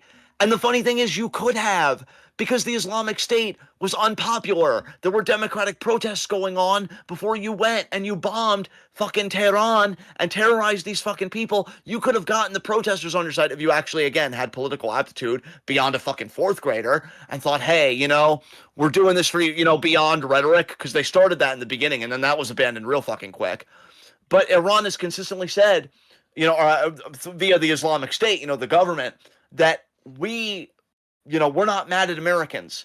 You guys, we're not beefing with you. In fact, we're all on the same side. In fact, the latest AI Lego video that they did was showing how, like, an Iranian person and a regular American citizen, like, we both protest for justice. We both know what it's like to struggle with income and stuff like that. Like, they're winning this war on every fucking front. And I'm not saying they haven't paid a price.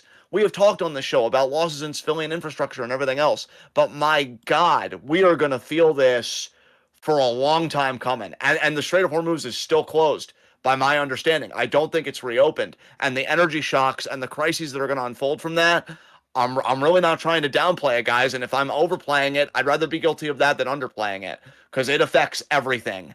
Everything. And again, forefront in my mind is gas, price at the pump, and food prices. Because I think food prices, if you haven't seen it already, I do think they're going to go up eventually. So that's the big thing on Iran. Oh, also, I want to credit Superblue because he posted this story that I thought was fascinating. It was a story from AP News, the Associated Press, that the United Arab Emirates says it will leave OPEC, which is a blow to the oil cartel. And I'm just going to read the top part here. I'm not going to click the article because I want to keep this moving forward. We're almost done with international stuff completely because then I think we can move on to the Supreme Court stuff. The United Arab Emirates announced that it will leave OPEC effective May 1st, so they would have left by now because today is May 3rd. Stripping the oil cartel of its third largest producer and further weakening its leverage over global oil supplies and prices. Guys, I'm telling you, the energy economy is going through some wild shit. The geopolitical kind of landscape of who's in control and who's a superpower and who's emerging as a superpower and all that stuff, that's wild and in a tailspin. Crazy. It is a wild thing to be living in history like every single fucking day, I feel like. I wish we weren't. I'd like some normal fucking days where people had healthcare and kids were going to school and other kids abroad weren't getting fucking bombed. But apparently that's not the timeline we ended up in. So thank you, Superblue, for sharing that story because I think that is honestly fascinating and it's really a harbinger of things to come on that front. So I think that is the main stuff there. Now we can get to the big stuff. Well, actually, I do just want to share this thing real quick. New York Times did a focus group of, I believe, 12 Trump supporters. Nobody gave him an A grade for his presidency. I think he got 1C, and then the rest were D's and F's. Mm-hmm. So he's even losing like the MAGA base, which again we thought would be inevitable for some of them. Others are just full-on cultists. They'll go to the ends of the earth for this man. But I did figure he would lose some of them. I'm not going to read the statements here, but if you go on the Discord, I think I've shared at least 2 statements from actually three altogether. And it's bad. And in fact, 2 of them, I will say this: 2 of the testimonies in the focus group were from guys, one Daniel 41 and another one named Jose 62. And they both said, I think the evil in the Middle East is Israel. So again, further showing how underwater Israel is. So that was very interesting. Now, let's get to the domestic fucking main event, the Supreme Court ruling on the VRA. And Ashton, I know I don't normally do this, but because you sent me a video that I really liked, but I can't fully recall right now in the finer details, what do you think about the VRA ruling? Because I know some people are like catastrophizing, like, oh, voting rights in America, they're over, there are no minority protections anymore, we're back in Jim Crow and everything else. You seem to take more of a kind of a tempered stance where like it's bad, but I don't really know if it's catastrophic as people are making it out to be. So where do you kind of sit with all this? Well, it is bad for sure. Yes. It's basically the Supreme Court, I think, ignorantly on purpose. Like it's malicious in a way that they want you to believe is ignorant, basically. Yes. Like they know damn well that this country is not racist anymore, but that's basically their selling point. They're basically trying to say, hey, we don't need this rule anymore because we're in a post-racism world. It's basically what they're trying to say. But what I think a lot of the actual conservative lawmakers aren't taking into account is how much of an outlier year the 2024 election was, because a lot of these Republican lawmakers, the governors, the Supreme Courts of their states who are redrawing these congressional maps are doing it based on the 2024 election. And that's incredibly foolish because since the 2024 election, there have been elections. There have been smaller elections, there have been House elections, and the general sort of vibe is it is a 20-point swing left, right? Yeah. Even in Florida, we're seeing there was a 16-point swing left and a 19-point swing left in the 2 House elections that have taken place in Florida since the 2024 presidential election. Those were both last year before Trump started the Iran war and hurt his credibility and his standing with his own base even harder. So realistically, we could be looking at a 20-plus point swing left. And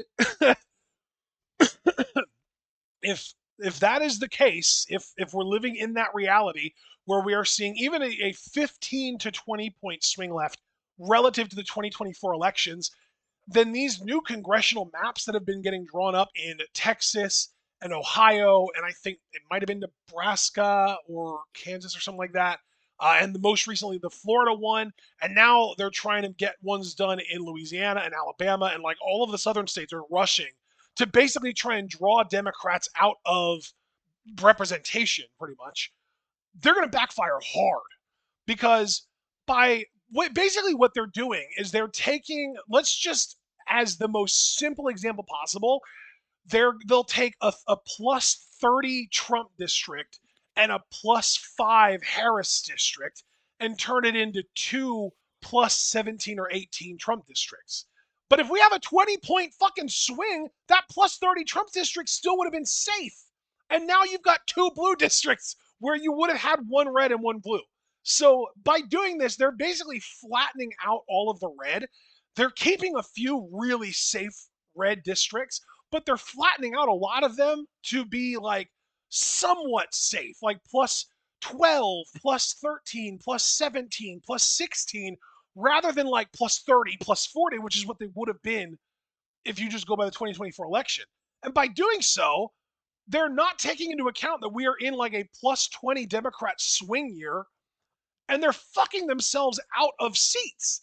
Like, the House is going to be Democratic, but they're setting things up that the Dems might have a fucking super majority in the House going into the 2027 congressional year. Like, the way that Florida is going to draw their maps up, they're going to draw it up so that if you base it on the 2024 presidential election, there will be 24 Republicans to 4 Democrats. But if you actually do the math and you look at it and you just do even like a plus 16 for Democrats, it is 14 Dems, 13 Republicans, and a swing.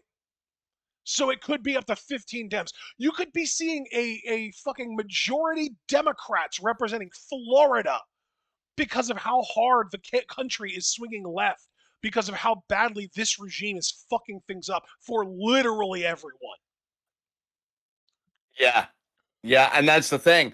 A party this atrocious can only stay in power through election rigging, through Yeah. cheating, suppression, And this is whatever what you we want to say mean about when it. we say too big to rig, because I mean, if we get this like 20 to 30 point swing left from the 2024 presidential election, that is what we mean when we say too big to rig, because they're trying really fucking hard to rig the results of this election in their favor.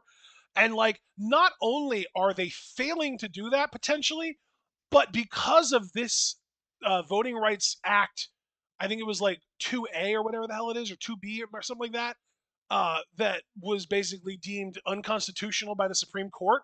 Now we have California, we have Colorado, we have Illinois, we have Virginia, or not Virginia, I think Maryland. We have all these other states that could, if they decide to, which California already has, but they could take it even further, they could do redistricting of their own to draw out even more Republicans. Yes. Illinois, I saw a map of Illinois that was completely blue. I saw a map of Illinois that was entirely represented by Democrats because they basically just split up Chicago into little tiny like strips that extended down the rest of the state. And it was like this little bit of Chicago plus the entire rest of this strip of this state, and we know it's going to be safe Dem.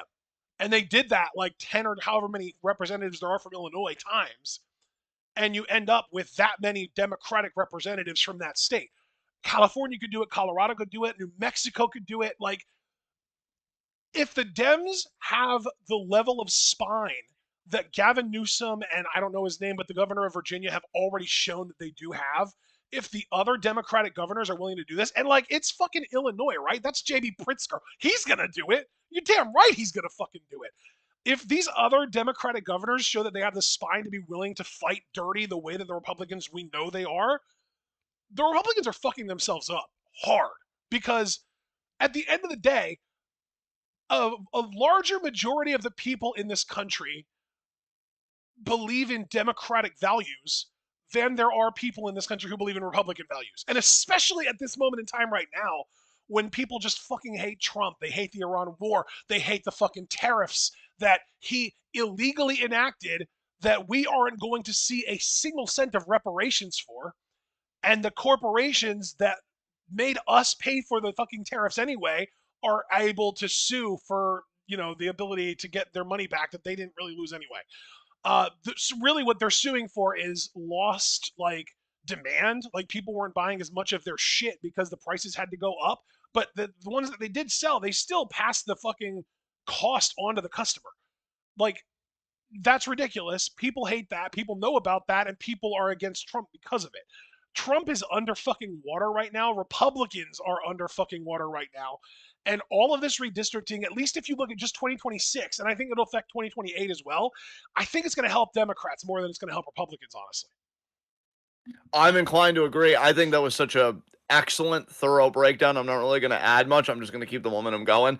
This is a bit of an older story, but I don't think I mentioned this last week, and I do just want to touch on it just so everybody knows, like, what the fuck we're dealing with. Palantir inked a $300 million deal with the U.S. Department of Agriculture to safeguard the food supply. I just found that horrifying, personally, because I read Palantir's manifesto last Dude, week. it reminds me of that episode of the Solar Opposites where they put nanobots in the fucking water. Yeah, dude, like, after reading their manifesto last week live on the show, like, I practically read the whole fucking thing point by point. These people don't believe in democracy. They don't believe well, I mean, I don't want to be redundant, but they don't believe in multiracial democracy. Like, they don't believe in multiculturalism, multi-racialism, anything like that. And now they're guarding the food. Yeah, yeah, no cause for concern there. While we're on the subject of the Supreme Court, again, you gave that excellent breakdown of the VRA. I'm not going to touch that. What I will touch is that the Supreme Court, actually, no, I clicked on the wrong article. That is my bad. You know what? I While you're apologize, looking everyone. for that, I do want to just clarify basically what they said. What the Supreme Court ruling is saying is that you can gerrymander along partisan lines, but you basically have to be able to justify it by saying that this is a partisan gerrymander, and it cannot be exclusively by means of race. If you gerrymander exclusively through race, and that can be proven in a court of law, they can still deny that their gerrymander. That can still happen. Yeah. Yeah. Going to be very interesting to see how that plays out. Louisiana had a map get rejected because it was partisan. It was gerrymandered on the lines of race rather than, like, party lines. Right. Yeah, we'll see how that goes. That is very interesting, though, and I am glad you offered that clarification. And now, I don't know if you saw this, but, like, I think Louisiana and Alabama are suspending primaries to try and get new maps drawn. I did not know that. Yeah. I did not know that. Okay. Yeah. Okay, yeah. A lot of things happening, folks. Supreme Court also sided with an anti-abortion center raising First Amendment fears about state investigation. So, Supreme Court on Wednesday sided with a faith-based pregnancy center that raised First Amendment concerns about an investigation into whether it misled people to discourage abortions. The High Court's unanimous ruling is a procedural victory for First Choice Women's Resource Centers, which is challenging a New Jersey investigation of its practices. The conservative majority court has given abortion opponents okay, so this is just kind of a recap. So apparently, this First Choice group, I guess, got subpoenaed by somebody in New Jersey, and then the Supreme Court let the First Choice sue over the subpoena in federal court. So yeah, I guess people are more worried. Like, Roe versus Wade has already been repealed. What else are they going to do, for against abortion and against reproductive freedom? And it seems like we're slowly finding out, which is just absolutely fucking wonderful. Gotta tell you, folks, every time we come up to this segment, I'm just reminded how much I hate fucking living in a far-right society. Especially when, like, I know I say it like that, but to be clear, the far-right is just a very powerful and affluent minority. When, like, so many of us are, like, live and let live, I just want to be able to afford shit, and, like, I don't want to have to worry about kids from abroad being bombed with my tax dollars. Not really too much to fucking ask. Trying to think if there was any more domestic news this week. I'm going to say, tentatively, no. Because we already talked about the White House Correspondents' Dinner. That was last week. So yeah, I'm going to say that we're good. We're good on politics, which is nice. And yeah, we can move on to pop culture. Hooray! And not really much to say for me. Our entire week has been dedicated to watching Monarch: Legacy of Monsters, and it has been fantastic. Absolutely. Kurt Russell, what a fucking Chad. Right? But Props yeah, to just with him. Props to Wyatt Russell, his son. He did a great job too. Props yes. to, I mean, good God, it was a fantastic cast, honestly. The guy that played Hiroshi, I thought was a really, really good performance as well. Let me find his name real quick. Um, Takahiro Hira. Oh, okay. Okay. He was also Yeah. amazing. Fantastic performance. Not everyone is an amazing actor in the show. I do think that there is at least one like borderline comedically bad performance in the show, but I won't call out any names right now. John and I have already had this conversation in the past. Yes. Um yeah, the show's been really good. I've enjoyed it. If you're into the whole Godzilla, Kong, like that whole universe, I think the show will definitely scratch the itch. Beyond that, I know Also, my just family and like I if you're into like beautiful people, because like the entire cast yes. is so attractive. Dude, I was even saying to you in conversation, television needs to get uglier, okay? Like I Yes, am it like really, really does. I'm so fucking sick of all these attractive people on my screen all the goddamn time. stop shoving it in my fucking face. God. Beyond that, on that same subject, my family and I finished season 2 of Temptation Island, Super Blue's favorite. And yeah, I'm like, you're all good looking people. You're like the fuck, what's the word I'm looking for? You're like the startup for the next big like eugenics project where you're just gonna repopulate the earth with beautiful people. It's gonna be that Twilight Zone episode number 12 looks just like you. If nobody's seen it, I highly recommend it. It's a very eerie episode. We're gonna Um, start singing Marilyn Manson. The beautiful people, the beautiful people. yes, yes.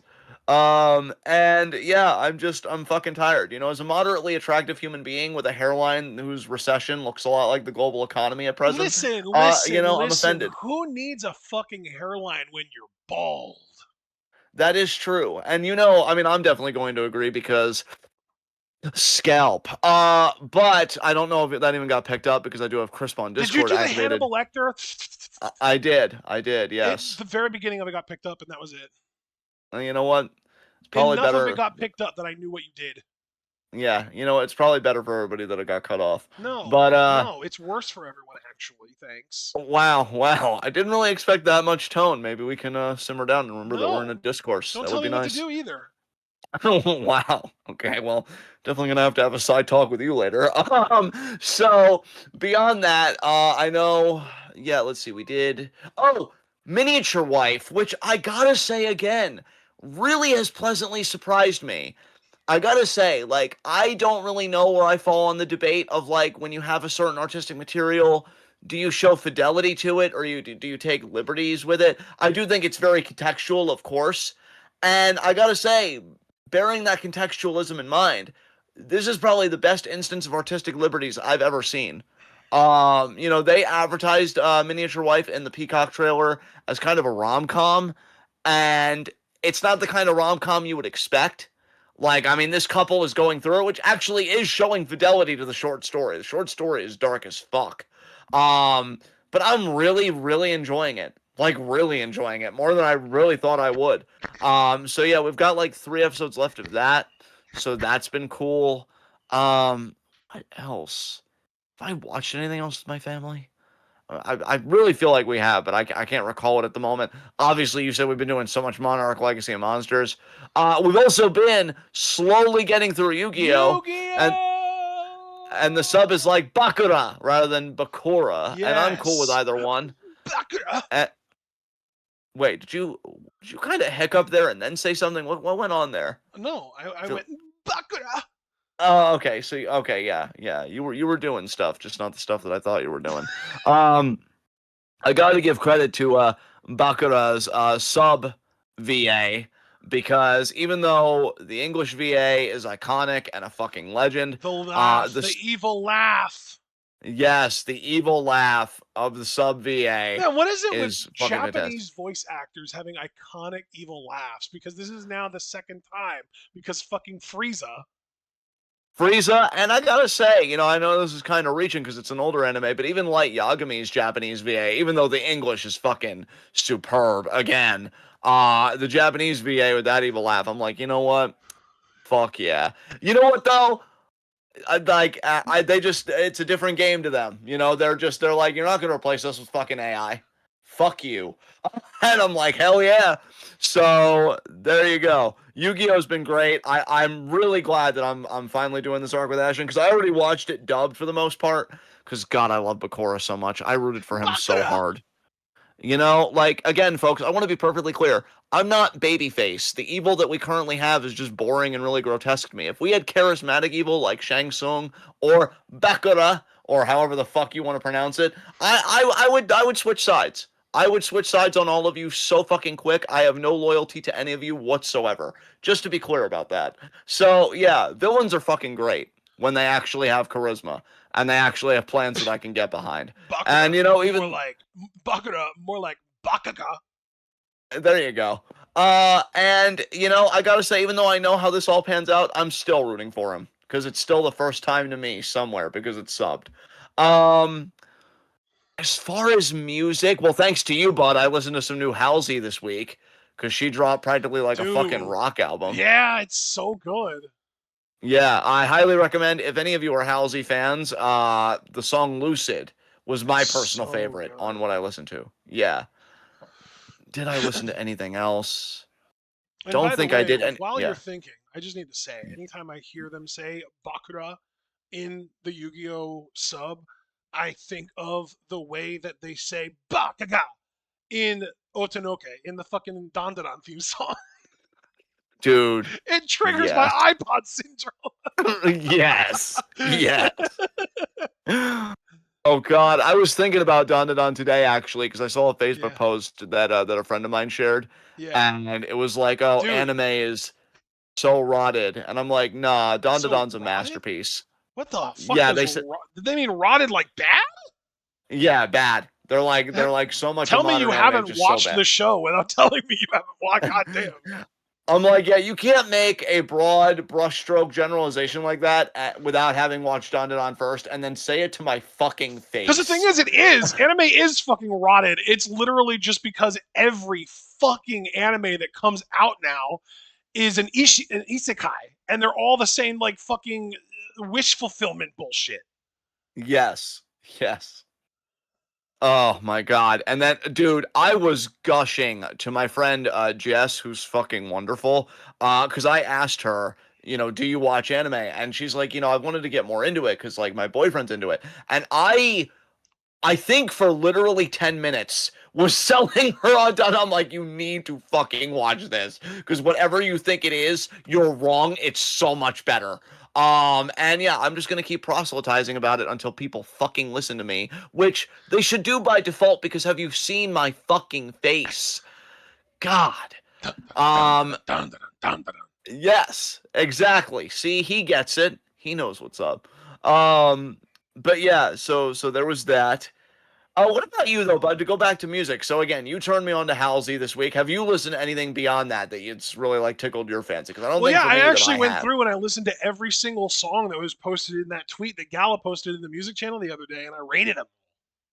Damn, you know that's classic Ashton. I shouldn't have expected anything less. Yeah. Um, And Lucid by yeah, Halsey ended up being my highest rated song out of the bunch. That got a 10 out of 10 for me. yeah, dude, I was still listening to that even today. Yeah. Like, yeah, Yeah. good shit, good Yeah. shit. Lucid by Halsey was my number one.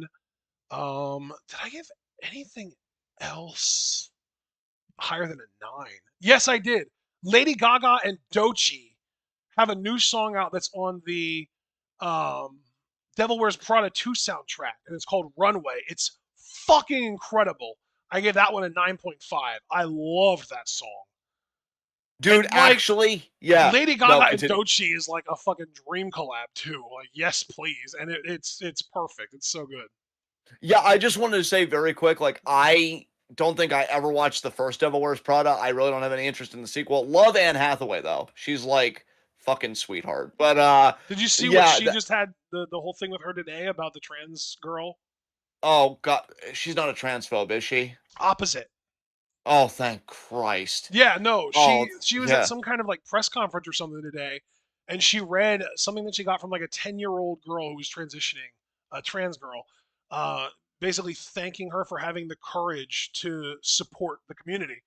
And she got really serious, and her name was the reason that this girl was writing to Anne was because she chose as a woman she wants to be known as Ella, and she chose that name because of the movie Ella Enchanted, which is Anne Hathaway's movie.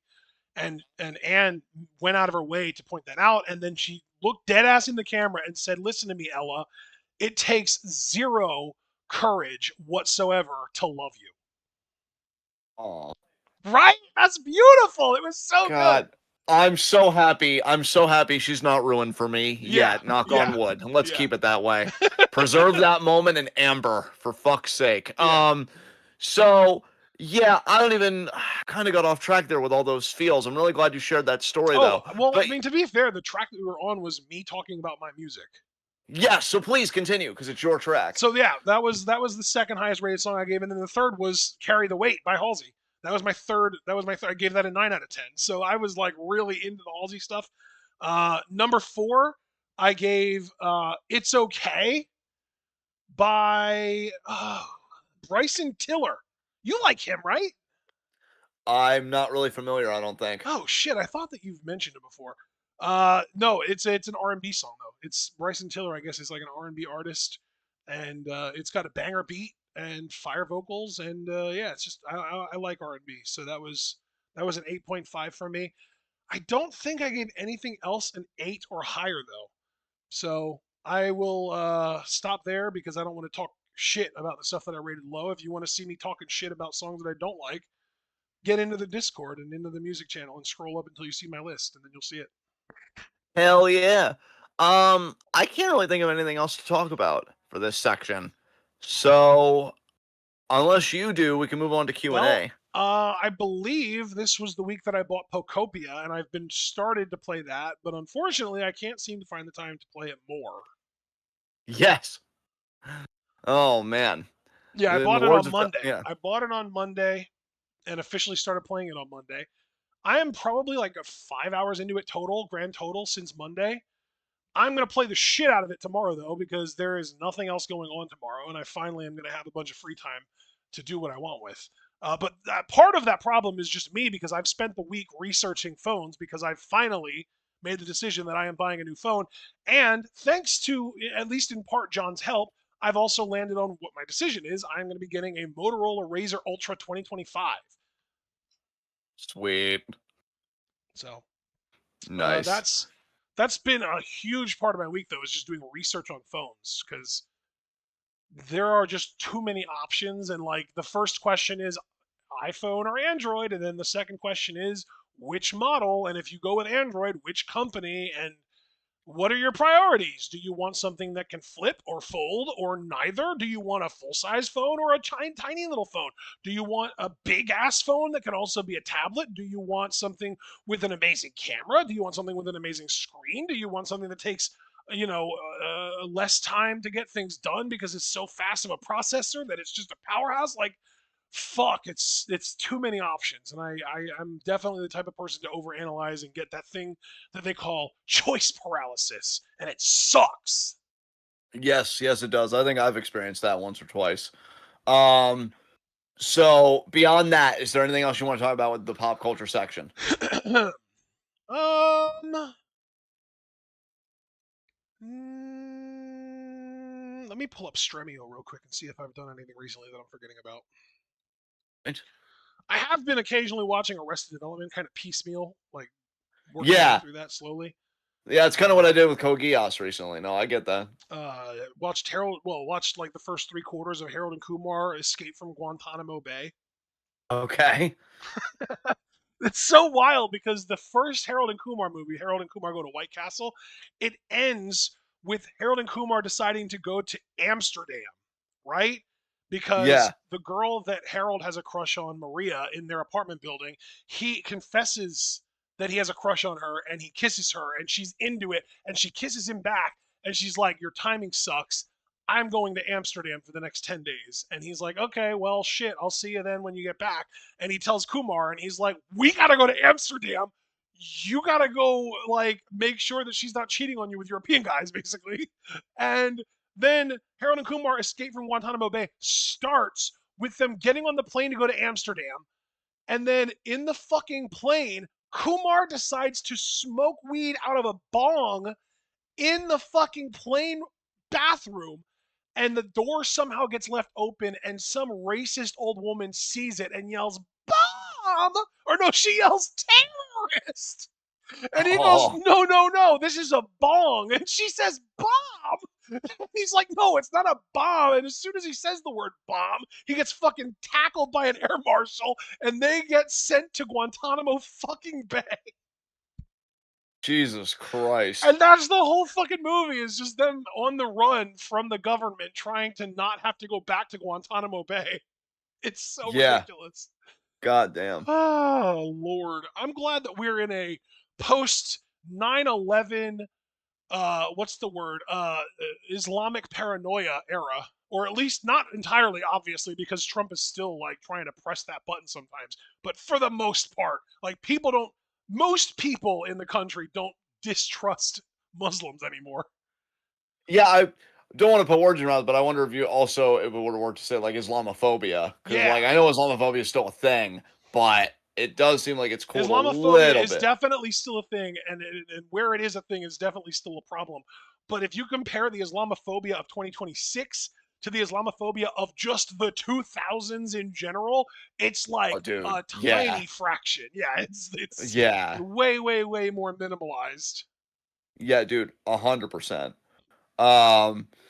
All right. So Oh, with dude, that, one other thing that I forgot to mention: my mom and I watched the second season of live action One Piece. oh, nice, nice. And how do you think it compared to the first season? You still enjoy it? It You was really still fun. Yeah, like I diving? really enjoyed it a Nice, lot. It's a lot of fun.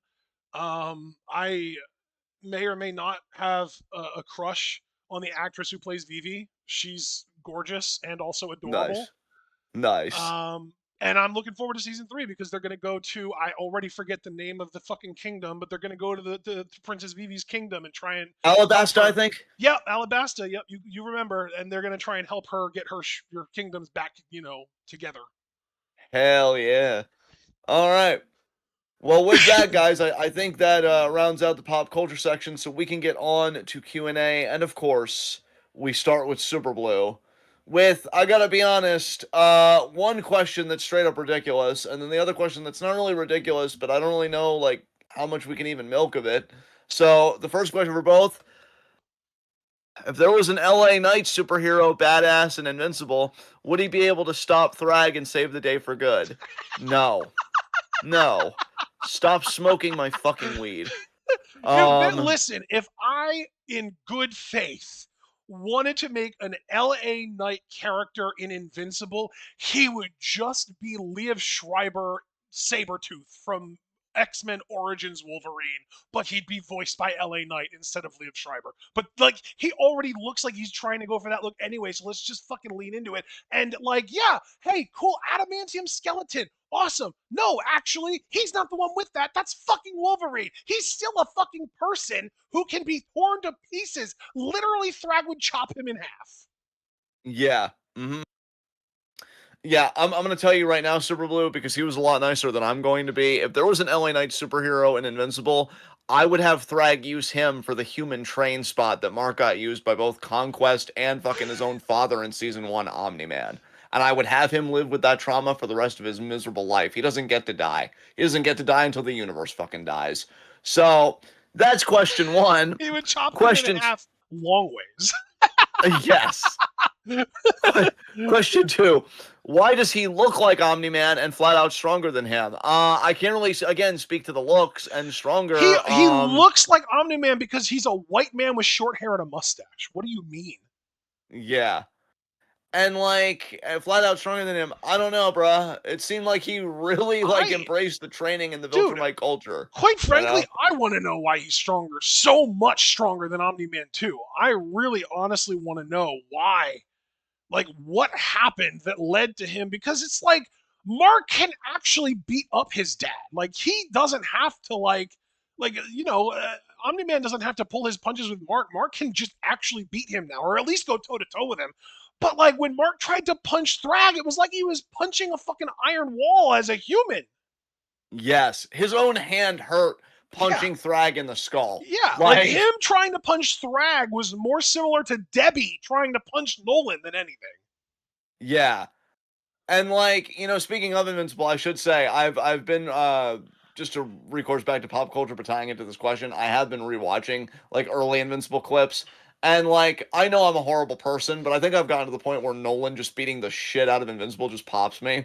Like, he just grabs him and he's like, "Had enough yet? I'll stop you. I'm ready when you are." Bam, uppercut right in the face. And then my personal favorite, it's been my favorite for a long Dude. time, is when he's like, "But what if they resist? That's why we're here, to stop them from resisting, to show them they could be a part of something better or die. I won't let you." Up right in the face. Like, god damn, son. God damn. And Thrag is like 20 times that. Again, I want to remind everybody of the scene where just the gravitational or whatever fucking physics sucks Nolan into the uppercut and then uppercuts him so hard he can't even stop his own momentum. Dude, Like, that yeah, is one of the most iconic scenes in the history of the show. Like Thrag yeah. just fucking winding up creates a fucking vacuum. Are you kidding? And then Omni the Man was uppercut sends his ass out into fucking outer space so hard that he ends up among the ring of dead bodies of Ultramites. Christ. if Omni Man wasn't like, Oh. you know what? I'm losing this one, time to blow up the planet. He would have been Thrag's mark. I mean, that's just the Yes. only way there is to say it. Thrag would have Like, grabbed him by the back of the head and run his face through that entire team. yes. Yes. And I would have popped so hard. Um, but yeah, that's the best answer I could think for that question. By the way, Um, Javaris mentioned that he definitely has a crush on the actress that plays Nico Robin. Her name is Lara Abova, and if you want to see her in another really good quality piece of content, watch the movie Honey Don't. It's a really good movie starring Margaret Qualley and Aubrey Plaza, and she's in that as a character that they just call Cher. nice. Like the Uh, French word Cher, like what fucking Gambit calls everyone Cher. yes, yes. All right, question. And I got to remember that this came because like Foster We're had gonna questions that go. kind We're of gonna go. go with just the rest of Super Blues questions first. Yes, yes, yeah. I So figured up you'd want to next do would be that. the if you quit your job, would you get rid of your car because it had over 191,000 miles and you had to put it up for collateral? In spite of the fact that it runs great, you have 1 year to pay off the loan with family help and you haven't had to fix anything. This isn't about me, is it? I feel Are like, you asking for a friend, Super Blue? yeah, yeah.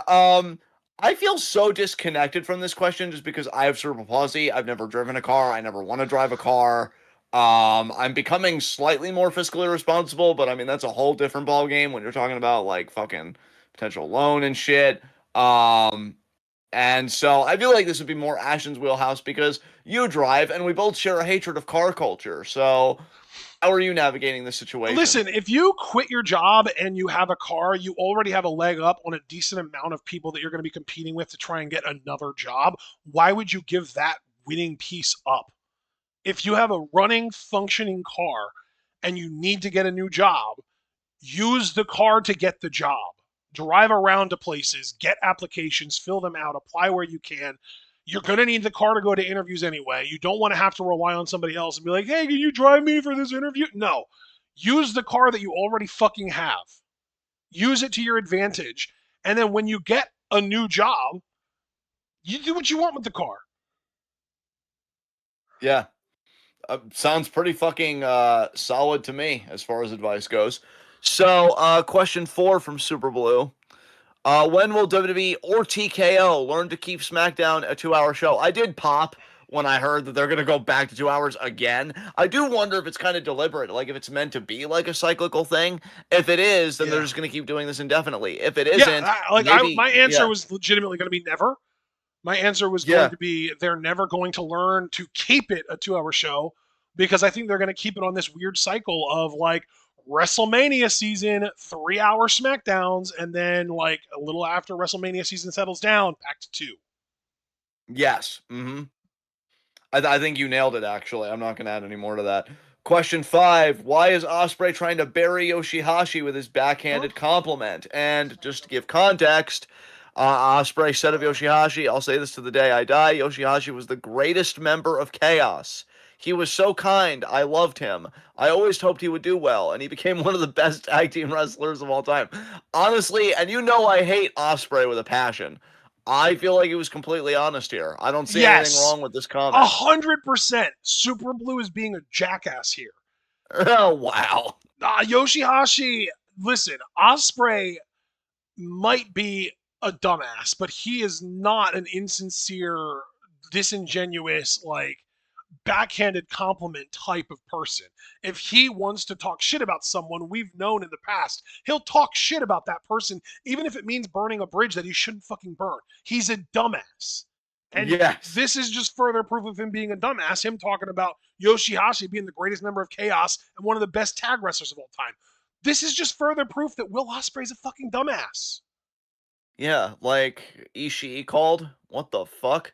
Dude, when Super Blue originally posted this in the wrestling discussion channel, he and Curtis both posted lists of like the top 5 actual best members of Chaos ever, and they were pretty close to exactly the same because it was like number 1 Okada, number 2 Nakamura, number 3 Ishii, and then I think 4 was like Toru Yano. And I think that like fucking Curtis went off on a long tangent of like intentionally naming irrelevant people before getting around to Yoshihashi. But even like Super Blue acknowledged that there were so many other people that were better than Yoshihashi in Chaos. Yeah, yeah.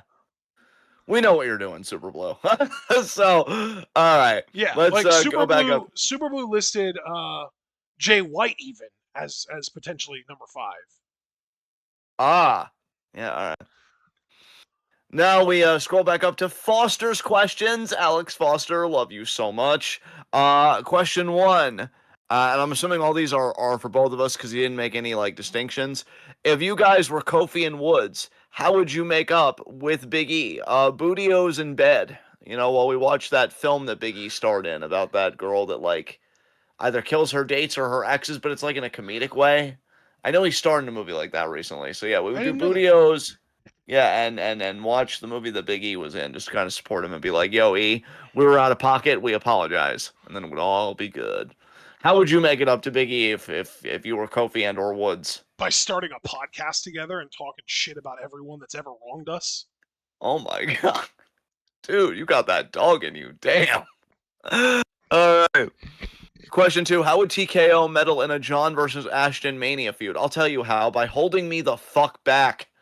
I want to be so unhinged if that happens. And they're going to be like, no, John, we have to think about the shareholders. We have to think about, you know, the ad space. Fuck your ad space. I am molesting that scalp. It is not walking out of WrestleMania intact.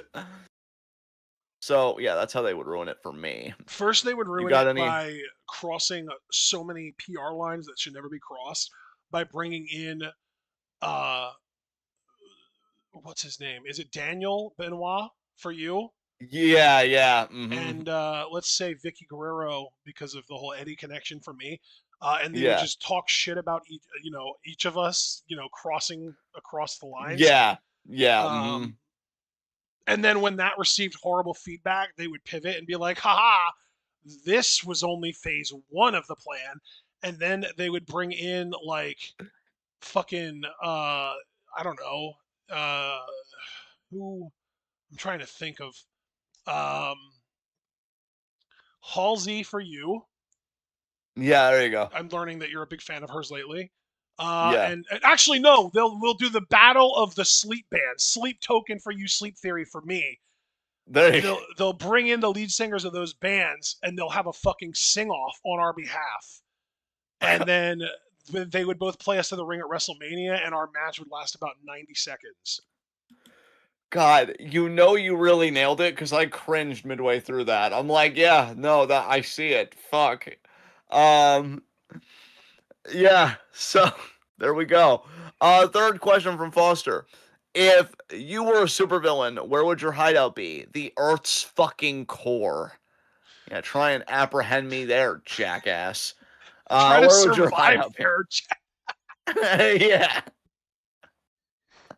Where would your hideout If be? I were a supervillain, I would have unlimited resources.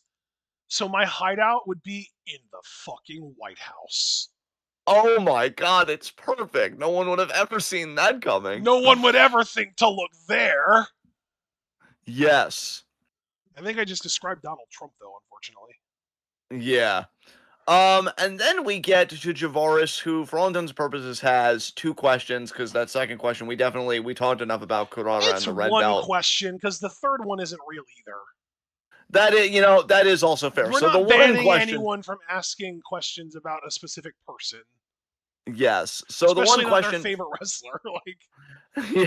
yeah, So the we'll ban Super Blue from asking LA Knight questions, but now Javaris, you're banned from Suzu Suzuki questions too. No, that's bullshit. We're not doing yeah, that is a very dangerous precedent that I have no energy for. I'm that. 34 and Exactly. tired. Thank you. Like, everybody just Bro, calm you down. need to stop saying that you're old. It's true. I am internally old. My cellular age is fucked. So the one question from Javaris for me, oddly enough, he asked, "How is your efforts in watching the NBA? And if you are, what are your thoughts on the NBA playoffs?" So the funny thing about that, several months ago, I looked at an NBA package, and I'm like, no, you know what? I don't think I'm gonna really take the leap on this. I was even also looking at tennis earlier this year, but I think I've just Oh, decided, like, sports and me, we're just not gonna mix. You tennis know, is it's fun just to not gonna watch, happen. though. It is fun to watch. I think the You know closest what, anybody's though? gotten me interested. I do Yeah, understand why you don't connect with sports though, because like for me, on a personal standpoint, whenever I watch a sport, it makes me want to participate. And I know that you have the mobility issues and the muscle yeah. tightness, and like if you don't feel like you can do what you're watching, it makes you feel less compelled to want to watch it happen. Certainly true. I think also like atmosphere is important. You know, I got into football that little bit because I think we were doing it together and it was more of a communal thing. It's kind of a similar thing with boxing right now. Like when Inoue retires, I'm probably not going to watch boxing again. At least I don't envision that I will. But I mean, man, what a fucking run! Inoue's a beast. Nakatani, that fight he had this morning, incredible.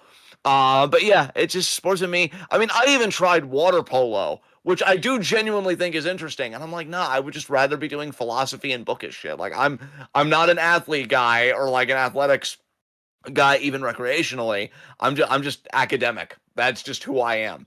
And every time I'm like trying to watch sports, I get like this antsy, agitated feeling of like I should be reading right now. This doesn't even feel right. And yeah, it just never sticks. But yeah, I mean, I think if I would give it one last go though, Javaris, I mean, basketball does look like a fucking wild time. And I do think like with that much going on, like there's that stimulation factor. Yeah. So maybe either that or tennis. Either that or tennis. I think if I Plus, if I with had the energy to be basketball, like, there's something almost therapeutic about the sound of the shoes on the court, yeah, the shoes on the court and when the baskets are actually made, which is I'm like, most of the yeah. time in the NBA, to be fair. Yes, yes indeed. Um yeah. Yeah. Yeah, so I'm just getting caught up on comments here. And yeah, you're absolutely right. You're absolutely right, Foster. It should have been. It absolutely should have been. But yeah, that's Q&A, which means we can now do high spots and low shots. All right. Low shot. By the way, Mike. what is Inoue's first name? Naoya. He does have a brother, also, obviously, in a way, and they're both Thank you. champions right now in the boxing world. But yeah, Yes, now he thank is you. the main guy that we I watch. wanted to look him up to see what his weight was. Oh, he's really tiny. I said to Angel last night, he has the physique of fucking Super Boo to me. I was gonna say Super Yeah. Blue. He has the physique of Super Boo. He's Yeah. he's competing at like 108 to 122 pounds. And like to be fair, the only reason I wanted to look him up is because I was wondering if it would ever be possible for us to get the dream match between him and Canelo. But Canelo's lightest that he's ever competed at was like 154. Oh, dude, Angel went in on Canelo this morning. Like we were talking about that Really? because apparently Canelo, I forget the opponent's name, but he's been ducking a fight for like a decade. And Oh, actually, jeez. this guy is like, I think he fought today or he's fighting. Maybe he even fought like earlier tonight. The guy that Canelo's been ducking, and Canelo actually bought a front row ticket to that fight. And Angel was like, "Why are you even doing that? Like, you're not gonna fight him. So what's this all about, Is even it anyway?" David Benavidez? I think it is Benavidez. Yeah. Yeah. Yeah. 10 fucking years. I'm like, I even told Angel, I'm like, I don't even know if Mayweather would have ducked for that long because I know he was very selective with his fights and, he understood boxing as a business. That's why Mayweather, from what I've learned about him as a person, kind of a piece of shit from some of the things I've read, but as a boxer, I think he fundamentally understood the business better than most. Like, you make money, you don't get CTE, and you get the fuck out. And I really can't fault him for that. He got his fucking bag. I think anybody that can do that in contact sports should be applauded, honestly. So, To be fair, yeah. I think Benavidez is quite a bit bigger than Canelo. Yeah, well, we got to do something about that because apparently that's been a fight that's been in the making for 10 years. So, like, either it's going to happen or it's not. And I'm kind of leaning not based on the combo with Angel, but we'll see. But yeah, that I think is that. So high spots, low shots. Man, who am I gonna fucking pick here?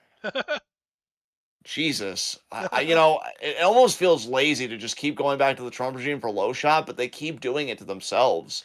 Like every week is just so bad for us for sure, but Do we want also to for them. specifically say, or I guess it would be you doing it, but I'm just throwing out a suggestion. Specifically, Cash Patel, since Trump didn't mention him in his little speech that he gave, where he was thinking at the correspondence dinner. Oh, I didn't know about that. That's hilarious. I actually, you know what though is interesting, and I think I will take that Cash Patel suggestion. So thank you, because if he didn't mention him, I am hearing that he's going to be next to get canned. Because Exactly. Yep. yeah, I know that profile on Patel was brutal, brutal. And there was apparently even stuff left out, like on the cutting room floor, that was also bad. So yeah, he is fucked. And yeah, so I'll just go Cash Patel. I think that's a great suggestion. So who's your low shot?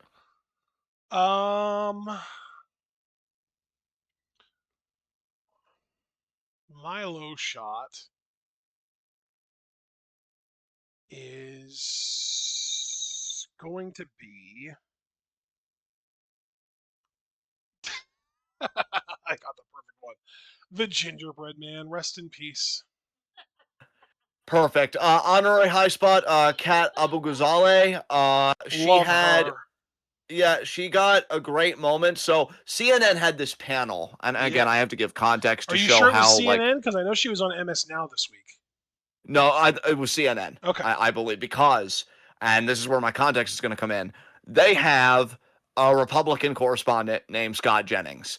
Now, Scott Jennings, I will admit, popped me for the worst reasons because he used a phrase that I felt like was so out of place when they're talking about the fucking Epstein files. This is an older segment. This has nothing to do with Kat yet. Again, this is still me giving context. And he said, let's not get our knickers in a twist here. And Oh honestly, my that phrase bombed me. god. I'm like, holy You fucking shit. just know that he uses that word with G's in his private life. Yes, yes. Check that man's hard drive too, because anybody that's downplaying anything to do with Epstein, sus as fuck as far as Yes. I'm concerned. Also, dude, this Um, isn't even the only thing that I've seen about Scott Jennings this week because apparently he had a whole back and forth with CNN's sort of like I guess like token liberal white guy who is like a younger millennial guy where the white guy was talking about how underwater Trump's approval rating is and Jennings went off on him talking about get your fucking hand out of my face live on it. well, well, dude, that's the same. That's the same panel that Kat was on, and the moment she had Geraldo Rivera, who used to be like this big like Fox News correspondent, whatever. I know he used to get into stuff with O'Reilly all the time. He tried to downplay the casualties in the Iran war because let's never forget that the U.S. because the U.S. manufactures Tomahawk missiles. Not even Israel does that. Shocker, I know. Our missiles bombed that girls' school that killed like 168 little girls in Iran.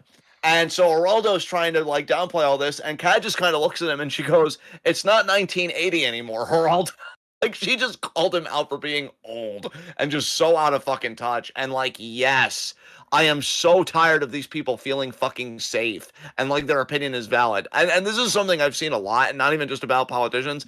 We need to get back to a culture, and I'm not really going to be tactful about this, where like you could just say about somebody's opinion, that it's fucking ridiculous, and shame them for having that opinion, like anti-vaxxers, fucking religious fundamentalists, homophobe stuff like that. Like, these people need to be socially shamed, because that's how you cultivate virtue as a society, when you have a kind of value system where it's like, we eschew these values, so like, reject them, and we embrace these values. But now that we've got this kind of pluralism in the sense of like, oh, the anti-vaxxer and the vaxxer are equal, when that is just fucking nuts, has really had a debilitating effect on society, and it makes me sick. So I really applaud Kyle, and I have to remember that this is my honorary high spot. I still have to give like an actual high spot for calling him out.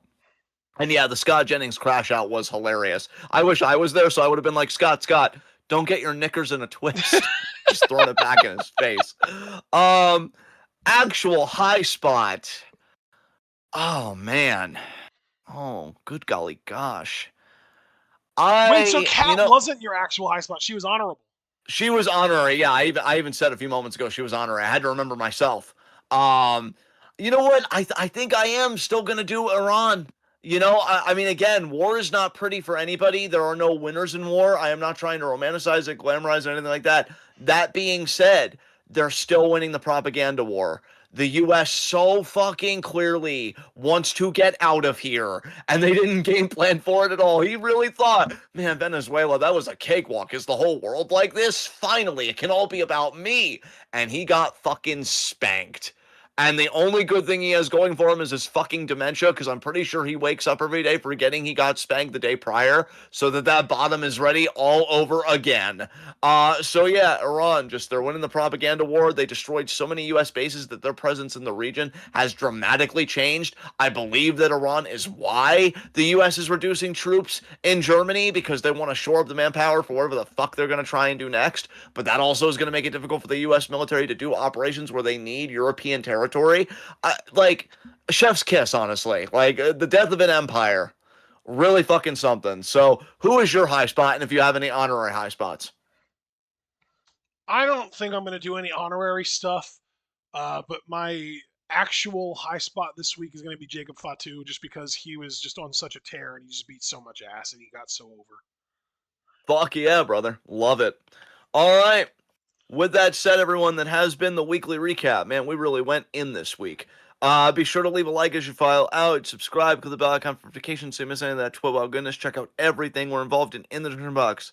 Follow us on Blue Sky and Twitch, because we are the best podcast on the internet today. I am John. That's my core and commentary action. And guys, we will see you again. I think, yeah, we do have something planned for next Thursday, more Stardom, because the way we carve the matches out. So we will have more Stardom Thursday. I don't know about Gold if we'll have anything.